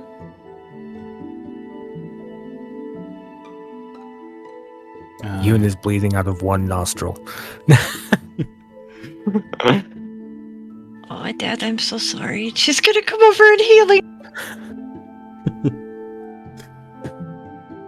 You do see a little bit of the lichen or whatnot that has started to grow mysteriously on you and withered a little bit. 5 hit points back for you. And then it blooms. And good berry. With hot And sauce. there's a snack. Ow. Yum, yum, yum, yum. Yeah, you can definitely hear Rukka whimpering in the background. He does not seem like he's going to be okay for a long time. I'm going to stay here with him for a while and make sure he's all right. I should have been more gentle, but sometimes the truth needs to be heard. And I don't think any of us expected No, that to cause a reaction like this. no, but if you do hear him start to do that again, full permission to maybe just, I don't know, tie up his hands, gag him. I don't know what it is. Just make sure he can't do that again, because I've got to say that the Inquisitor came back, and she kind of looks really proud. I lied. And he went away again. But I don't want to lie again. It didn't feel so good. But I lied. Because Whisper pops in and wait, you did what? No.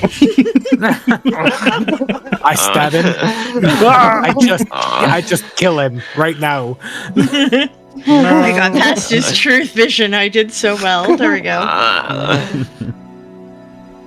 But we might not want to draw more attention than what we already have.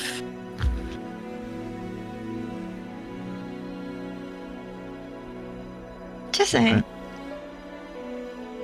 With that, the three of you kind of in the boat here, hearing the frightened shadowed hatchling, if that is to be true, be stricken by this realization. And with that, I think we'll pick up there next week as you decide where you would like to go from here. Maybe Voltari's just bad for our health. Maybe cities it's are just us. bad for our health. It's us. We are so... We're the problem. We are the problem. We are the problem. For some reason, trouble just seems to follow us all around. I can't really explain it.